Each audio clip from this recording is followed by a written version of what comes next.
ஒரு சன்னியாசி அவரு ஒரு நாள் ஒரு கனவு கண்டாராம். அந்த கனவுல அவர் சொர்க்கத்துக்கு போறார். அங்க ஒரு பெரிய திருவிழா நடந்துகிட்டு இருக்குது. எங்க பார்த்தாலும் அலங்கார வளைவுகள், வண்ணமயமான விளக்குகள், பாதைகள் பூரா மலர்கள், எல்லா கட்டடங்களும் ஒளிமயம். அவ்வளவு கோலாகலமா பிரம்மாண்டமா அந்த திருவிழா நடந்துகிட்டு இருக்குது.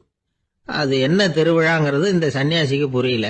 அங்க எதிரில் வந்துகிட்டு இருந்த ஒருத்தரை நிறுத்தி, என்ன விசேஷம் இங்க அப்படின்னு விசாரிச்சாராம். உனக்கு தெரியாத விஷயம், இன்னைக்கு இறைவனுக்கு பிறந்த நாள், அதைத்தான் எல்லாரும் சேர்ந்து கொண்டாடுறோம். இதுக்காக பிரம்மாண்டமான ஊர்வலம் ஒண்ணு வரப்போகுது. இறைவனே அந்த ஊர்வலத்துல கலந்துகிறார் அப்படின்னார் அவரு. உடனே அந்த சன்னியாசி ஒரு மரத்து நிழல்ல ஒதுங்கி நின்றுகிட்டார். ஊர்வலம் வந்துகிட்டு இருக்குது. முதல்ல ஒரு குதிரை வந்துகிட்டு இருக்கு. அது மேல ஒருத்தர் உட்காந்துருக்கிறார். அவருக்கு பின்னாடி நிறைய பேர் கூட்டமா வந்துகிட்டு இருக்கிறாங்க. இவ்வளவு கூட்டம் இவர் பின்னாடி வருதே, யார் இவரு அப்படின்னு கேட்டார். ஒரு மதத்தின் பெயரை சொல்லி, இவர் அந்த மதத்தின் தலைவர், அவரை பின்பற்றுகிற மக்கள் கூட்டம் பின்னாடி வந்துகிட்டு இருக்குது அப்படின்னு விவரம் சொல்லி இருக்கிறாங்க. இவங்களுக்கு அடுத்தபடியா இன்னொரு குதிரையில ஒருத்தர் வந்துகிட்டு இருக்கிறார். அவருக்கு பின்னாடி ஏகப்பட்ட கூட்டம். இவர் யாருங்க அப்படின்னு கேட்டிருக்காரு சன்னியாசி. அங்க இருக்கிறவங்க விவரம் சொல்லி இருக்கிறாங்க. இன்னொரு மதத்தின் பெயரை சொல்லி, இவர் அந்த மதத்தினுடைய தலைவர், அவர் வழியை பின்பற்றுகிறவர்கள் அவர் பின்னாடி கூட்டமா வந்துகிட்டு இருக்கிறாங்க அப்படின்னு இருக்காங்க. இப்படி ஒவ்வொருத்தரா குதிரை மேல வந்துகிட்டே இருக்கிறாங்க. அவங்கள பின்பற்றியும் ஒவ்வொரு கூட்டம் வந்துகிட்டே இருக்குது. அந்த பெரிய ஊர்வலம் அது பாட்டுக்கு போயிட்டு இருக்குது. கடைசியா அது முடிஞ்சது ரொம்ப நேரம் கழிச்சு. அதுக்கப்புறம் கொஞ்ச நேரம் கழிச்சு ஒரு வயசான ஆள் குதிரை மேல வந்துகிட்டு இருக்கிறார். ஆனா அவருக்கு பின்னாடி யாருமே இல்லை. அவரு பரிதாபமா தனியா வந்துகிட்டு இருக்கிறார். அவரு அந்த ஊர்வலத்தை சேர்ந்தவரா இல்லையாங்கிறதே தெரியல. இவர் யாரு, இவர் ஏன் இப்படி தனியா வந்துகிட்டு இருக்கிறார் அப்படின்னு கேட்டிருக்காரு அந்த சன்னியாசி. என்னது இப்படி கேக்குறீங்க? இவர் தான் கடவுள். இவருக்காக தான் இன்னைக்கு இந்த ஊர்வலமே நடக்குது. இவருக்கு தான் இன்னைக்கு பிறந்த நாள். முன்னாடி போற ஊர்வலம் பூரா இவருடைய பிறந்த நாளை கொண்டாடுறதுக்காக தான் அப்படின்னு இருக்காங்க. இதை கேட்டதும் அந்த சன்னியாசிக்கு திடுக்குன்னு தூக்கி போட்டிருக்கு. இது வரைக்கும் கனவு கண்டுகிட்டு இருந்தவர் முடிச்சுக்கிட்டார். அதுக்கப்புறம் தான் யோசிச்சு பார்த்திருக்கார். உண்மைதான், மக்கள் எல்லாரும் பக்தி மார்க்கத்துல போறதா நினைச்சுக்கிட்டு பாதை மாறி போயிட்டு இருக்கிறாங்க. கடவுளை பின்பற்றுவதாக நினைக்கிறாங்க பக்தர்கள். ஆனா கடவுளுக்கு பின்னாடி யாருமே இல்லை. இன்னமும் இயல்பா இதை பத்தி யோசிச்சு பார்த்தா, உண்மைக்கு பின்னாடி தான் நான் போய்கிட்டு இருக்கேன் அப்படின்னு நிறைய பேர் சொல்றாங்க. ஆனா அந்த உண்மை அனாதையா போய்கிட்டு இருக்குது. அப்படி ஆயிட்டுது உலகம். இந்த காலத்திலயும் ஒரு ஊர்வலம், ஒரு பெரிய மனுஷருக்கு பிறந்த நாள் விழா. அவரு குதிரை மேல ஏறி முன்னாடி போயிட்டு இருக்கிறார். அவருக்கு பின்னாடி ஒரு 100 பேர் தொண்டர்கள் அவங்க பாட்டுக்கு போறாங்க. எல்லாம் பணம் கொடுத்து ஏற்பாடு பண்ணவங்க. எல்லாம் பணம் வாங்கிட்டு பின்னாடி போயிட்டு இருக்கிறாங்க. கொஞ்ச தூரம் நடந்ததும் கால் வலிக்க ஆரம்பிச்சுட்டுது. ஒவ்வொருத்தரும் அப்படியே ஒதுங்க ஆரம்பிச்சுட்டாங்க. அதான் முன்னாடியே பணம் கிடைச்சிட்டுதே, இனிமே ஒதுங்கினா என்னன்னு ஒதுங்கிட்டாங்க. ஒரு கட்டத்துல குதிரையில போறவர் தற்செயலா திரும்பி பாக்குறாரு. பின்னாடி யாருமே இல்லை. எல்லாரும் ஓடி போயிட்டாங்க. ஒரே ஒரு ஆள் மட்டும் ரொம்ப விசுவாசமா பின்னாடி நடந்து வந்துகிட்டு இருந்தான். ஏன்பா நீ மட்டும் வந்துகிட்டு இருக்கிறிய, நீ வீட்டுக்கு போகலையான்னு கேட்டிருக்காரு அவரு. நீங்க அந்த குதிரையையும் அதுக்குள்ள வாடகை பணத்தையும் கொடுத்துட்டீங்கன்னா நானும் போயிடுவேன் அப்படின்னு நானும். இந்த ஆள் ஒரு நண்பர் வந்தார். ரொம்பவும் இறுக்கமா உடை அணிஞ்சிருந்தார். அதாவது ஆடைக்குள்ள அவர் மாட்டிக்கிட்டு இருந்தது மாதிரி தெரிஞ்சது. ஏன் துணி குறைச்சலா எடுத்துட்டீங்களா அப்படின்னு கேட்டோம். இல்லைங்க, எனக்கு எப்பவுமே இறுக்கமா உடை அணியறது தான் பிடிக்கும் அப்படின்னார். ஒருத்தர் எப்படி உடை அணிகிறார் அப்படிங்கிறத வச்சு அந்த ஆள் எப்படிப்பட்டவர் அப்படிங்கிறத கண்டுபிடிச்சிடலாம். உடை அணிகிற விதம் ஒருத்தருடைய மனநிலையை வெளிப்படுத்துதான். இப்ப இறுக்கமான உடை அணிகிறவங்க பொதுவா மன நிம்மதி இல்லாதவங்களா இருப்பாங்களாம், கோபக்காரங்களா இருப்பாங்களாம். ரொம்ப தொலைதொலைப்பா ஆடை அணிகிறவங்க இருக்கிறாங்கல்ல, அவங்க எல்லாம் அமைதியான ஆளா இருப்பாங்களாம், சாந்தமா இருப்பாங்களாம். இவங்கெல்லாம் போராடுறதுக்கு சரியா வரமாட்டாங்களாம். இப்படி ஒரு கணிப்பு இருக்குது. அதனாலதான் போர் வீரர்களுக்கெல்லாம் இறுக்கமான உடையை தான் கொடுக்கறது வழக்கம். ஆனா சன்னியாசிகளை பாருங்க, அவங்களுக்கெல்லாம் ரொம்ப தொலை உடைகள் தான். அவங்கெல்லாம் டைட் பேண்ட் போட்டுக்கிட்டு நிக்க மாட்டாங்க சன்னியாசிகள்லாம். அதே மாதிரி சன்னியாசிகள்லாம் காவி உடைய தேர்ந்தெடுக்கிறதுக்கும் காரணம் உண்டு. பல ஆண்டுகள் சோதனை செஞ்சு பார்த்துட்டு தான் சன்னியாசத்துக்கு காவி தான் சரி அப்படின்னு முடிவு பண்ணியிருக்கிறாங்க. இப்ப பௌதீக விஞ்ஞானப்படியும் அதுதான் சரி. அதாவது சூரிய ஒளியில 7 வண்ணங்கள் உண்டு. ஒரு பொருள் மேல அது விழும் பொழுது அந்த பொருள் நமக்கு சிவப்பா தெரிஞ்சதுன்னா அந்த பொருள் வந்து சிவப்பை தவிர மற்ற எல்லா நிற கதிர்களையும் உள்வாங்கிக்கிட்டு சிவப்பு நிறத்தை மட்டும் வெளியில விடுது. அதாவது விலக்கி விடுது. அதனாலதான் அந்த பொருள் வந்து சிவப்பா தெரியுது. உடல் ஆரோக்கியத்துக்கு ஓரளவு சிவப்பு தேவைப்படுது. அதனாலதான் காவி உடை அணிஞ்சா சூரிய ஒளி ஓரளவு சிவப்பை விலக்கிவிடும். அதாவது சிவப்பின் பலனும் கிடைக்கும், இந்த சிவப்பின் கெடுதலும் இல்லை அப்படின்னு யோசனை பண்ணாங்க. காவி வந்து உதய வேளையின் நிறம். கீழ் வானத்துல கதிர் உதிக்கிற வேளையில முதல் ஒளி தோன்றுகிற நேரத்துல காவி நிறம் தான் கசியும். தியானம் செய்யறப்ப முதல்ல காணக்கூடிய ஒளி காவி நிறம் தான். தியானத்தின் உச்ச நிலையின் நிறம் நீலம். தியானம் வந்து காவி நிறத்துல ஆரம்பமாகி நீல நிறத்துல நிறைவடைகிறது அப்படிங்கிறார் ஓஷோ. நீலம் வந்து தியான சிகரம், காவி வந்து தியான ஆரம்ப குறியீடு, ஒரு சன்னியாசியின் ஆரம்ப தரிசனம் அப்படிங்கிறார் அவர். ஒருத்தர் நாள் பூரா காவி உடைய அணிஞ்சிருந்தா அந்த நிறம் வந்து அவருக்கு வந்து தியானத்தை பற்றிய நினைவை வந்து ஊட்டிக்கிட்டே இருக்கும். இப்படியே வந்து ஆடைக்கும் தியானத்துக்கும் இடையில ஒரு தொடர் ஏற்படுது. ஒரு துறவியின் உள்ளார்ந்த பண்பா அது மாறுது. கடை வீதியில ஒரு பொருள் வாங்க போறோம், அது மறந்துடக்கூடாதுங்கிறதுக்காக ஞாபகம் முடிச்சு போட்டுக்கிறோம். அந்த முடிச்சுக்கும் பொருளுக்கும் தொடர்பு இல்லை. ஆனா கடை வீதிக்கு போன உடனே அந்த முடிச்சு வந்து அந்த பொருளை ஞாபகப்படுத்துது. அதாவது அந்த முடிச்சு வந்து ஒரு தொடர்பு அம்சமா அமையுது. அது மாதிரிதான் காவி உடையும். ஒரு துறவி வந்து நடக்கும் பொழுது, சாப்பிடும் பொழுது, குளிக்கும் பொழுது அவருடைய காவி உடை அவருக்கு வந்து ஞாபகப்படுத்திக்கிட்டே இருக்கும்.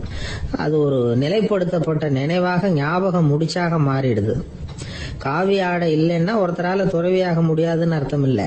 அதே நேரத்துல காவி ஆடையால ஒன்னும் பிரயோஜனம் இல்லை, அதுல ஒன்னும் அர்த்தம் இல்லை அப்படின்னு சொல்லிட முடியாது. இதுதான் உண்மை. இவ்வளவு தூரம் காவி ஆடையை பத்தி சொல்றதுனால எல்லாரும் சன்னியாசியா போடுங்க அப்படின்னு நாம சொல்றதாக யாரும் நினைச்சிடக்கூடாது. மனசுக்கும் நிறத்துக்கும் உள்ள சம்பந்தத்தை தெரிஞ்சுக்கிறதுக்காக தான் இவ்வளவு. நமக்கு தெரிஞ்ச நண்பர் ஒருத்தர் இருக்கிறார், ஆபீஸ்ல வேலை பார்க்கிறவர். ஒவ்வொரு மாசமும் 20ஆம் தேதிக்கு பிறகு அவரை போய் பாத்தீங்கன்னா காவி உடை அணிஞ்சுக்கிட்டு, கண்ணை மூடிக்கிட்டு, கை ரெண்டையும் விரிச்சு வச்சுக்கிட்டு தியானத்திலேயே உட்காந்துருப்பாரு. ஏன் இப்படி பண்றீங்கன்னு கேட்டேன். அதாவது 20ஆம் தேதிக்கு பிறகு என் கையில ஒரு பைசா கூட கிடையாது, ஒரு சன்னியாசி லெவல்ல இருக்கிறேன், என்கிட்ட எதுவும் செலவுக்கு கேட்காத அப்படின்னு என் மனைவிக்கு நாசூக்கா உணர்த்துறதுக்காக அப்படி உட்காந்துருப்பேன் அப்படின்னு விளக்கம் கொடுக்கிறார் அவர். ஒரு ஆளு வேகமா நடந்து போய்கிட்டு இருந்தான். அவன் வேகமா நடக்கிறதுக்கு காரணம் வெயில் காலம், காலில் செருப்பு இல்ல, மணல் பாதை, அதுதான் வேகம். காலில் செருப்பும் இல்லாம கையில கொடையும் இல்லாம அந்த ஆளு வெயில்ல நடந்து போய்கிட்டு இருக்கிறான். அந்த சமயத்துல இன்னொருத்தன் குதிரை மேல ஏறி அந்த வழியா வந்துகிட்டு இருக்கிறான். அவன் காலில் செருப்பும் இருந்தது, கையில கொடையும் இருந்தது. நடந்து போய்கிட்டு இருந்தவன் அந்த குதிரை ஆசாமியை பார்த்து கேட்டான், ஐயா, நீங்களும் குதிரை மேல உட்காந்துக்கிட்டு போய்கிட்டு இருக்கிறீங்க, அப்படி இருக்கிறப்போ உங்களுக்கு அந்த செருப்பு என்னத்துக்கு, அதை எனக்கு கொடுத்து உதவலாமே அப்படின்னா.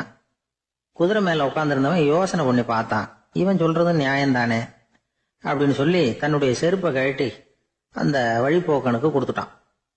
ரொம்ப நல்லதுங்க அப்படின்னு சொல்லி இவன் அதை வாங்கி காலில் மாட்டிக்கிட்டான்.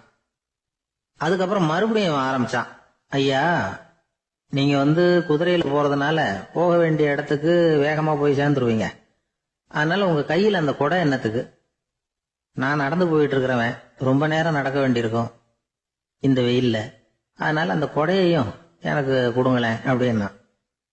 குதிரை வீரன் யோசனை பண்ணி பார்த்தான், இதுவும் நியாயம்தானே அப்படின்னு அவனுக்கு தோணுச்சு. உடனே இறக்கப்பட்டு தன் காலில் இருந்த செருப்பை கொடுத்தது மாதிரியே தன் கையில் இருந்த கொடையையும் இவங்கிட்ட கொடுத்துட்டான். அதுக்கப்புறம் அவன் நிம்மதியா புறப்பட்டான். இப்ப மறுபடியும் கை தட்டி அவனை நிறுத்தினான். கீழே நின்றுட்டு இருந்தவன், என்னப்பா ஏன் என்ன நிறுத்தின, இன்னும் ஏதாவது வேணுமா உனக்கு அப்படின்னா குதிரையில இருந்தவன். இவன் மெதுவா வாயை திறந்து அந்த குதிரையையும் என்கிட்ட கொடுத்துருங்களேன்னா. அந்த குதிரை வீரன் இப்ப ஒரு கணம் யோசனை பண்ணி பார்த்தான். உடனே என்ன பண்ணான் தெரியுமா, தன்கிட்ட இருந்த குதிரை சவுக்கை எடுத்தான். குதிரை சவுக்கால அந்த ஆளை வாங்குவாங்கன்னு வீசி தள்ளிவிட்டான். இவ்வளவு சவுக்கடியும் வாங்கிக்கிட்டு இந்த ஆள் என்ன பண்ணான் தெரியுமா, சிரிக்கிறான். அடி வாங்கிட்டு யாராவது சிரிப்பாங்களா? குதிரை வீரனுக்கு ஒன்னும் புரியல. என்னப்பா அது, ஏன் இப்படி அடி வாங்கிட்டு இப்படி சிரிக்கிறியே அப்படின்னு கேட்டான். இப்ப அந்த வழிபோக்கன் சொல்றான், ஐயா, நான் இப்படி சிரிக்கிறதுக்கு காரணம் இருக்கு. இப்படி குதிரை கேட்டு உங்ககிட்ட அடி வாங்கலேன்னு வச்சுக்கோங்க, என் உயிர் உள்ள வரைக்கும் மனசுல ஒரு தவிப்பு இருந்துகிட்டே இருக்கும். செருப்பையும் கொடையையும் கேட்ட உடனே கொடுத்தவன் குதிரையையும் கேட்டிருந்தா கொடுத்துருப்பானோ அப்படிங்கிற பேராசையில ஏங்கிக்கிட்டே இருந்திருப்பேன். இப்ப உங்ககிட்ட அடி வாங்கின பிறகு என்னுடைய அந்த சந்தேகம் தீர்ந்து போச்சு. என்னுடைய ஆசைக்கு எல்லை எது அப்படிங்கறத எனக்கு புரிஞ்சுட்டுது அப்படின்னு சொல்லிவிட்டு அவன் நடக்க ஆரம்பிச்சுட்டானான். ஆசைக்கும் எல்லை உண்டு அப்படிங்கறத விளக்கறதுக்காக வாரியார் சுவாமிகள் சொல்ற கதை இது. இந்த காலத்திலயும் ஒருத்தன் அது மாதிரி கொடை செருப்போட குதிரையில போய்கிட்டு இருந்தான். எதிரில் நடந்து வந்தவன், ஐயா உங்க கொடையை எனக்கு கொடுங்களேன்னு கேட்டான். உடனே அவன் குதிரையிலிருந்து கீழே குதிச்சு அவனை சாட்டையால் அடிக்க ஆரம்பிச்சுட்டான். இன்னொருத்தர் அந்த வழியா வந்தவர் இதை பார்த்தார். ஏன்பா அவன் கேட்டான், உன்னால முடியலன்னா இல்லைன்னு சொல்லிட வேண்டியதுதானே, அதுக்காக ஏன் இப்படி அவனை போட்டு அடிக்கிறேன்னு கேட்டார். உங்களுக்கு விவரம் புரியாது சார், காலம் ரொம்ப கெட்டு போச்சு. கேட்டதை கொடுத்தேன்னு வச்சுக்கோங்க, இந்த குதிரையே என்னோடது, அவன் திருடிக்கிட்டு போறான் அப்படின்னு என் பேர்ல புகார் கொடுக்க ஆரம்பிச்சிருவான் சார் அப்படின்னா. அது எப்படி அவ்வளவு உறுதியா சொல்றேன்னு கேட்டார் அவரு. ஏற்கனவே அது மாதிரி ஒருத்தன் பேர்ல புகார் கொடுத்துட்டு தான் இந்த குதிரையை நான் தள்ளிட்டு வந்துகிட்டு இருக்கிறேன் அப்படின்னார். நமக்கு முன்னாடி நமக்கு வேண்டிய ஒருத்தர் ஒரு கிளாஸ்ல நமக்கு பழச்சாறு கொண்டாந்து வைக்கிறாருன்னு வச்சுக்கோங்க. உடனே நாம என்ன பண்ணுவோம், எடுத்து கிடுகிடுன்னு சாப்பிட்ருவோம் அடுத்தவங்க யாரும் வர்றதுக்குள்ள. அதை விட்டுட்டு அதை கொண்டாந்து வச்சவர்கிட்டயே அதோட விலை என்ன அப்படி இப்படின்னு நான் கேட்டுக்கிட்டு இருப்போம். நாம கேட்க மாட்டோம். ஆனா காந்திஜி அப்படி கேட்டாராம். எப்ப தெரியுமா, 1935 அந்த வருஷம் மே மாசத்துல ஒரு நாள் காந்திஜி டெல்லியில இருக்கிறார். அப்ப அவருக்கு 2 டம்ளர் மாம்பழச்சாறு கொண்டாந்து கொடுக்குறாங்க. அதை வாங்குறாரு. இதோட விலை என்ன அப்படின்னு கேட்டார் காந்திஜி. யாருக்கிட்ட கேட்டாருன்னா மனுபென் காந்தி கிட்ட கேட்கிறார். அவங்க தான் கொண்டாந்து கொடுக்குறாங்க. காந்திஜிக்கு உதவி செய்யறதுக்காக அவர் கூடவே இருந்தவங்க அவங்க கிட்ட தான் கேட்கிறாரு. காந்திஜி சும்மா வேடிக்கைக்காக இப்படி கேட்கிறாருன்னு நினைச்சுட்டாங்க அந்த அம்மா. அதுவும் இல்லாம அதோட விலையை கேட்டா காந்திஜி நிச்சயமா அதை சாப்பிட மாட்டார் அப்படிங்கிற பயம் வேற. அதனால அந்த அம்மா பதில் எதுவும் சொல்லாம கம்முன்னு இருந்துட்டாங்க. கொஞ்ச நேரம் ஆச்சு. அந்த பழச்சாறு வச்ச இடத்துல அப்படியே இருக்குது, வச்ச இடத்துல வச்சபடியே இருக்கு. காந்திஜி அதை சாப்பிடவே இல்லை. மனுபென் காந்தி பார்த்தாங்க. மெதுவா காந்திஜி கிட்ட போய் அதை சாப்பிடுங்களேன் அப்படின்னாங்க. பழச்சாறு விலை என்னன்னு கேட்டேன், அதுக்கு பதில் இல்லை. அது முதல் தப்பு. பதில எதிர்பார்த்திருந்தும் அதை பத்தி விசாரிக்கல, அது 2வது தப்பு. இப்படி 2 தப்புகளை பண்ணிவிட்டு என்கிட்ட வந்து இதை சாப்பிடுங்கன்னு சொன்னா அது எப்படி அப்படின்னு கேட்டாராம் காந்திஜி. மனுபென் காந்தி என்ன சொல்றதுன்னு தெரியாம திகைச்சு போய் நின்றுகிட்டு இருந்தாங்க. காந்திஜி தொடர்ந்து சொன்னாராம், இப்ப என் முன்னாடி வச்சிருக்கிற இந்த பழச்சாறு விலை சுமாரா ஒரு ₹1/2 இருக்கும். அது அந்த காலத்து மதிப்பு. இந்த பழச்சாறு இல்லாம கூட என்னால இருக்க முடியும். ஆனா அவசியமான பொருள்களை வாங்கறதுக்கு கூட சக்தி இல்லாத மக்கள் இந்த நாட்டுல நிறைய பேர் இருக்கிறாங்க. அப்படி இருக்கிறப்போ எனக்கு என்னத்துக்கு இந்த விலை உயர்ந்த பானம்? இதை இப்ப நான் சாப்பிட்டா என் உடம்பு வேணும்னா ஆரோக்கியமாகலாம், ஆனா என் மனசு அமைதி அடையாது. எனக்கு என்னுடைய உடல் ஆரோக்கியத்தை விட மன ஆரோக்கியம் தான் முக்கியம். அதனால இதை நான் சாப்பிட மாட்டேன், எடுத்துட்டு போயிடு அப்படின்னாராம். அந்த சமயத்துல ஒரு அகதி பொண்ணு 2 குழந்தைகளோட காந்திஜியை பாக்குறதுக்காக வந்தது. வணக்கம் சொல்லிச்சு. காந்திஜி உடனே தனக்கு முன்னாடி இருந்த பழச்சாற்றை எடுத்து அந்த பொண்ணுகிட்டையும் குழந்தைகள்கிட்டையும் கொடுத்து சாப்பிட சொன்னார். அவங்க அதை வாங்கி ரொம்ப சந்தோஷத்தோட சாப்பிட்டாங்களாம். அதை பார்த்த காந்திஜி முகத்துல ஒரு புன்னகை, ஒரு பரவசம், ஒரு திருப்தி. அவர் மனசு நிறைஞ்சி இருந்தது. அப்போ அவர் சொன்னாராம், ஆண்டவன் எனக்கு எப்பவும் சரியான சமயத்துல கை கொடுப்பாருங்கிறது அதுக்கு இதுதான் அத்தாட்சி. நான் ஒரு இக்கட்டான சூழ்நிலையில இருக்கிறப்ப கூட கடவுளின் கருணையால அந்த சூழ்நிலை என்னை பாதிக்கல. என் கூட இவ்வளவு நாள் பழகியும் கூட இங்க இருக்கிறவங்க எனக்கு அதிக விலையுள்ள பழரசத்தை கொடுத்தாங்க. ஆனா சரியான நேரத்துல அதை சாப்பிட வேண்டியவங்களை என்கிட்ட அனுப்பி வச்சு என்ன சந்தோஷப்படுத்தினார் கடவுள், அவருக்கு நன்றி அப்படின்னாராம் மகாத்மா காந்தி. உடல் ஆரோக்கியத்தை விட மன ஆரோக்கியம் தான் எனக்கு முக்கியம்னு சொன்னார் பாருங்க. அதை நாம எல்லாரும் மனப்பூர்வமா இன்னைக்கு சிந்திச்சு பார்க்கணும். இந்த காலத்துல எல்லாரும் அப்படியா நினைக்கிறாங்க? எனக்கு தெரிஞ்ச ஒருத்தர் இருந்தார். தினமும் காலையில ஒரு காபி சாப்பிட உட்கார்ற நேரத்துல பக்கத்து வீட்டுக்காரர் வந்து சேருவார் கரெக்டா. உடனே அவரும் தனக்குன்னு வந்திருக்கிற காப்பியை எடுத்து மனப்பூர்வமா பக்கத்து வீட்டுக்காரர்கிட்ட கொடுத்துருவார். அதுக்கப்புறம் அவருக்காக வேற காப்பி போட்டு கொண்டாந்து கொடுத்தாலும் வேண்டான்னு சொல்லிடுவார். ஆண்டவனா பார்த்து சரியான நேரத்துல அவரை எங்க வீட்டுக்கு தினமும் அனுப்பி வைக்கிறார் அப்படிம்பார்.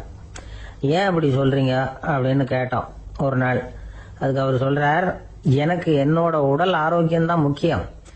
இத கடவுள் புரிஞ்சுக்கிட்டு எங்க வீட்டு காப்பியை சாப்பிடுறதுக்கு தினமும் அடுத்த வீட்டுக்காரனை அனுப்பி வைக்கிறார் அப்படின்னார் அவர்.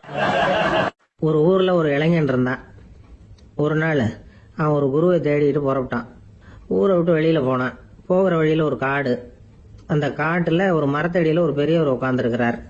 அமைதியா மௌனமா அவர் அமர்ந்திருக்கிறார். இந்த பெரியவரை விசாரிக்கலாம், குருவை தேடி கண்டுபிடிக்கிறதுக்கு இவர் ஏதாவது ஒரு வழி சொல்லி கொடுப்பார் அப்படின்னு நினைச்சுக்கிட்டு அவர் நெருங்கினான். ஐயா, எனக்கு ஒரு குரு தேவை, எங்க கிடைப்பார்? அவரை எப்படி அடையாளம் கண்டுபிடிக்கிறது? அதை பத்தி ஏதாவது விவரம் சொன்னீங்கன்னா நான் கண்டுபிடிச்சுக்குவேன் அப்படின்ட்டு பெரியவர் நிமிர்ந்து பார்த்தார். தம்பி, அது ரொம்ப சுலபம். அவர் வயசானவரா இருப்பார். என்னை விட சுமார் 30 வயசு அதிகமா இருக்கும். அவர் ஒரு மரத்தடியில் தான் உட்காந்துருப்பார் அப்படின்ட்டு. சரிங்க பெரியவரே, அது என்ன மாதிரியான மரம், எப்படி இருக்கும் அப்படின்னு கேட்டிருக்கான். பெரியவர் அந்த விவரங்களையும் சொல்லியிருக்கிறாரு. அது மட்டும் இல்ல, சந்திக்கிற நாள், நேரம், வினாடி முதற்கொண்டு எல்லா விவரங்களையும் துல்லியமா சொன்னாராம். இவ்வளவு விவரங்களை இவரால் எப்படி சொல்ல முடியுது அப்படின்னு இவனுக்கு ஆச்சரியம். இருந்தாலும் அந்த பெரியவர் கடைசியா ஒரு விவரம் சொன்னார். அது என்ன தெரியுமா? எப்படியும் நீ அவரை சந்திக்கிறதுக்கு ஒரு 30 வருஷம் ஆகும் அப்படின்னு சொல்லிவிட்டாராம். ரொம்ப நன்றிங்க பெரியவரே அப்படின்னு சொல்லிவிட்டு அந்த இளைஞன் புறப்பட்டு இருக்கான்.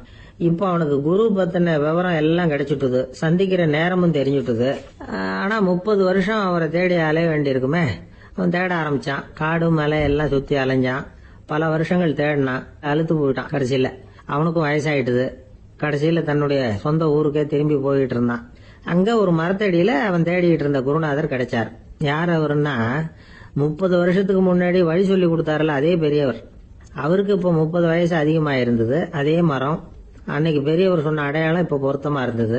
இப்ப அந்த பெரியவர் சொன்னார், சரியா வந்து சேர்ந்துட்டேன், வா, உனக்காக தான் நான் இவ்வளவு காலமும் காத்துக்கிட்டு இருந்தேன் அப்படின்னாராம். என்ன சொல்றீங்கன்னு இருக்கான். 30 வருஷத்துக்கு முன்னாடி என்கிட்ட வந்தியே, அப்பவே என் காலம் வந்து முடிஞ்சு போயிருந்தது. அப்பவே என்ன உனக்கு அடையாளம் தெரியல, அதனால இவ்வளவு காலம் உனக்காக காத்துட்டு இருக்கும்படி ஆயிட்டுது அப்படின்னாராம். ஐயா, அப்பவே நீங்க சொல்லியிருக்கலாமே, இதுதான் 30 வருஷம் கழிச்சு நீ சந்திக்க போற இடம், நான் தான் உன்னுடைய குரு அப்படின்னு சொல்லியிருக்கலாமே அப்படின்றான். அந்த பெரியவர் சிரிச்சுக்கிட்டே இதுக்கு பதில் சொன்னாராம். நான் எவ்வளவோ விவரமா தான் சொன்னேன், நீ சரியா புரிஞ்சுக்கல. காரணம், அப்போ நீ போதுமான அளவுக்கு பக்குவம் பெற்றிருக்கவில்லை. அதனால புரியும் சக்தி இல்லாம போயிட்டுது. அப்போ 30 ஆண்டு காலம் நீ அலைஞ்சு தெரிஞ்சிருக்கிற, அது காரணமா இப்போ உனக்கு அந்த பக்குவம் வந்துட்டுது. அதனாலதான் அடையாளம் காண முடிஞ்சது, நானே உன்னுடைய குரு அப்படின்னாராம். இதுல இருந்து என்ன தெரியுதுன்னா, ஆன்மீகத்துல மாணவனாக சேர்றதுக்கு கூட ஒரு பக்குவத்தன்மை தேவைப்படுது. ஒரு பெரிய ஞானி, அவர்கிட்ட சீடனா இருக்க ஒருத்தன் வந்தான். எதிரில் நின்னா. ஞானி அவனை வெகு நேரம் உற்று பார்த்தார். அப்புறம் சொன்னார், சீடனா இருக்கிறது ரொம்ப சிரமம்னார். நான் தயாரா இருக்கிறேன்னா. அது இன்னமும் சிரமமாச்சே, இங்க வந்து குருவா இருக்கிறது மட்டுமே சுலபம் அப்படின்னாராம். அப்படின்னா நான் குருவாவே ஆயிடுறேன் அப்படின்னானா. இது போலவே இந்த காலத்துல கதை ஒண்ணு உண்டு. ஒரு பள்ளிக்கூடத்துல வகுப்பு ஆசிரியர் மாணவனை திட்டிக்கிட்டு இருந்தார். டேய், நீ 100க்கு 10 மார்க் தான் வாங்கிட்டு இருக்க. இவ்வளவு மோசமா நீ படிச்சா கடைசியில மாடு மேய்க்கிறது கூட லாய்க்கு இல்லாதவனா ஆயிடுவேன். அதுக்கப்புறம் என்ன செய்ய போற அப்படின்னாராம். பையன் தலையை சொரிஞ்சுக்கிட்டே சொன்னானா, சார் அப்படின்னா ஒண்ணு செய்யறேன் அப்படின்னானா. இவர் கேட்டிருக்கார், என்ன செய்ய போறேன்னு. வேற என்ன சார், உங்களை மாதிரி ஒரு ஆசிரியர் ஆயிடுறேன் அப்படின்னானா. ஒரு கணவன் மனைவி, எப்ப பார்த்தாலும் அவங்க 2 பேருக்கும் இடையில சண்டை வந்துகிட்டே இருந்தது. இதுல என்ன ஆச்சரியங்கிறீங்களா? நான் அதுக்காக சொல்ல வரல, இது வேற விஷயம். அதாவது சண்டை போடாம இருக்கிறதுக்கு வழி சொல்ற தகவல் இது. நான் சொன்ன அந்த கணவன் மனைவி எப்படின்னா, கணவன் ஒரு வார்த்தை சொன்னா மனைவி கிட்ட இருந்து 2 வார்த்தை பதிலா வரும். இதுக்கு கணவன் கிட்ட இருந்து 4 வார்த்தை பதிலா வரும். இப்படி வார்த்தைகள் பெருகி போய் கடைசியில வம்புல வந்து முடியும். அந்த அம்மா பொறுத்து பொறுத்து பார்த்தாங்க, அவங்களால தாக்கு பிடிக்க முடியல. பக்கத்து வீட்லயே ஒரு கணவன் மனைவி இருந்தாங்க. அவங்களுக்குள்ள சண்டை வர்றதில்ல. அது எப்படி அவங்களால மட்டும் சண்டை போடாம இருக்க முடியுது அப்படின்னு இந்த அம்மாவுக்கு ஆச்சரியம். ஒரு நாள் நேரா பக்கத்து வீட்டு அம்மா கிட்டே போய், ஏம்மா, நீங்க எப்படி கணவனும் மனைவியும் சண்டை போட்டுக்காம இருக்கிறீங்க, அது எப்படி முடியுது உங்களால அப்படின்னு கேட்டாங்க. அதுக்குன்னு ஒரு மருந்து இருக்குது, அதை சாப்பிட்டா சண்டை வராது அப்படின்னாங்க அவங்க. சரிங்க, அந்த மருந்தை அவரு சாப்பிட மாட்டேன்னு சொல்லிட்டா என்ன பண்றது அப்படின்னு கேட்டிருக்கிறாங்க இவங்க. அந்த மருந்து அவருக்கு இல்லம்மா, உனக்கு தான் அப்படின்னாங்களாம் அவங்க. அப்படியா, அப்படின்னா கொடுங்க, ரொம்ப நல்லதா போச்சு. அதை எப்படி சாப்பிடுறதுங்கிற விவரத்தையும் சொல்லுங்க, எங்க அது கிடைக்கும்ங்கிறதையும் சொல்லுங்க, வாங்கிக்கிறேன் அப்படின்னு கேட்டாங்களாம் இவங்க. வேற எங்கேயும் போய் வாங்க வேண்டாம், என்கிட்டே இருக்க அந்த மருந்து அதில் கொஞ்சம் தர்றேன், வாங்கி வச்சுக்க. உன் வீட்டுக்காரர் உன்னோட சண்டையை ஆரம்பிக்கிற போகலாம் நீ இந்த மருந்தில் ஒரு அவுன்ஸ் வாயில் ஊற்றிக்கணும். அதை உடனே குடிச்சிடக்கூடாது, ஒரு 5 நிமிஷமாவது அது வாயில் இருக்கணும், அதுக்கப்புறம் குடிச்சிடலாம் அப்படின்னு சொல்லி ஒரு பாட்டில் மருந்தை இந்த அம்மா கிட்ட கொடுத்து அனுப்புனாங்களாம். மருந்தை எடுத்துக்கிட்டு இந்த அம்மா வீட்டுக்கு வந்திருக்கிறாங்க. வீடு பூட்டி இருந்ததுனால கணவன் வந்து வாசல்லையே காத்துக்கிட்டு இருக்கிறான். மனைவியை கண்டதும் சண்டை போட ஆரம்பிச்சிட்டான். வீட்டை பூட்டி விட்டு எங்கே போய் தொலைஞ்ச, எவ்வளவு நேரமாக ஒரு மனுஷன் வாசல்லையே காத்துட்டு கிடக்கிறது, அப்படி இப்படின்னு கத்த ஆரம்பிச்சிட்டான்.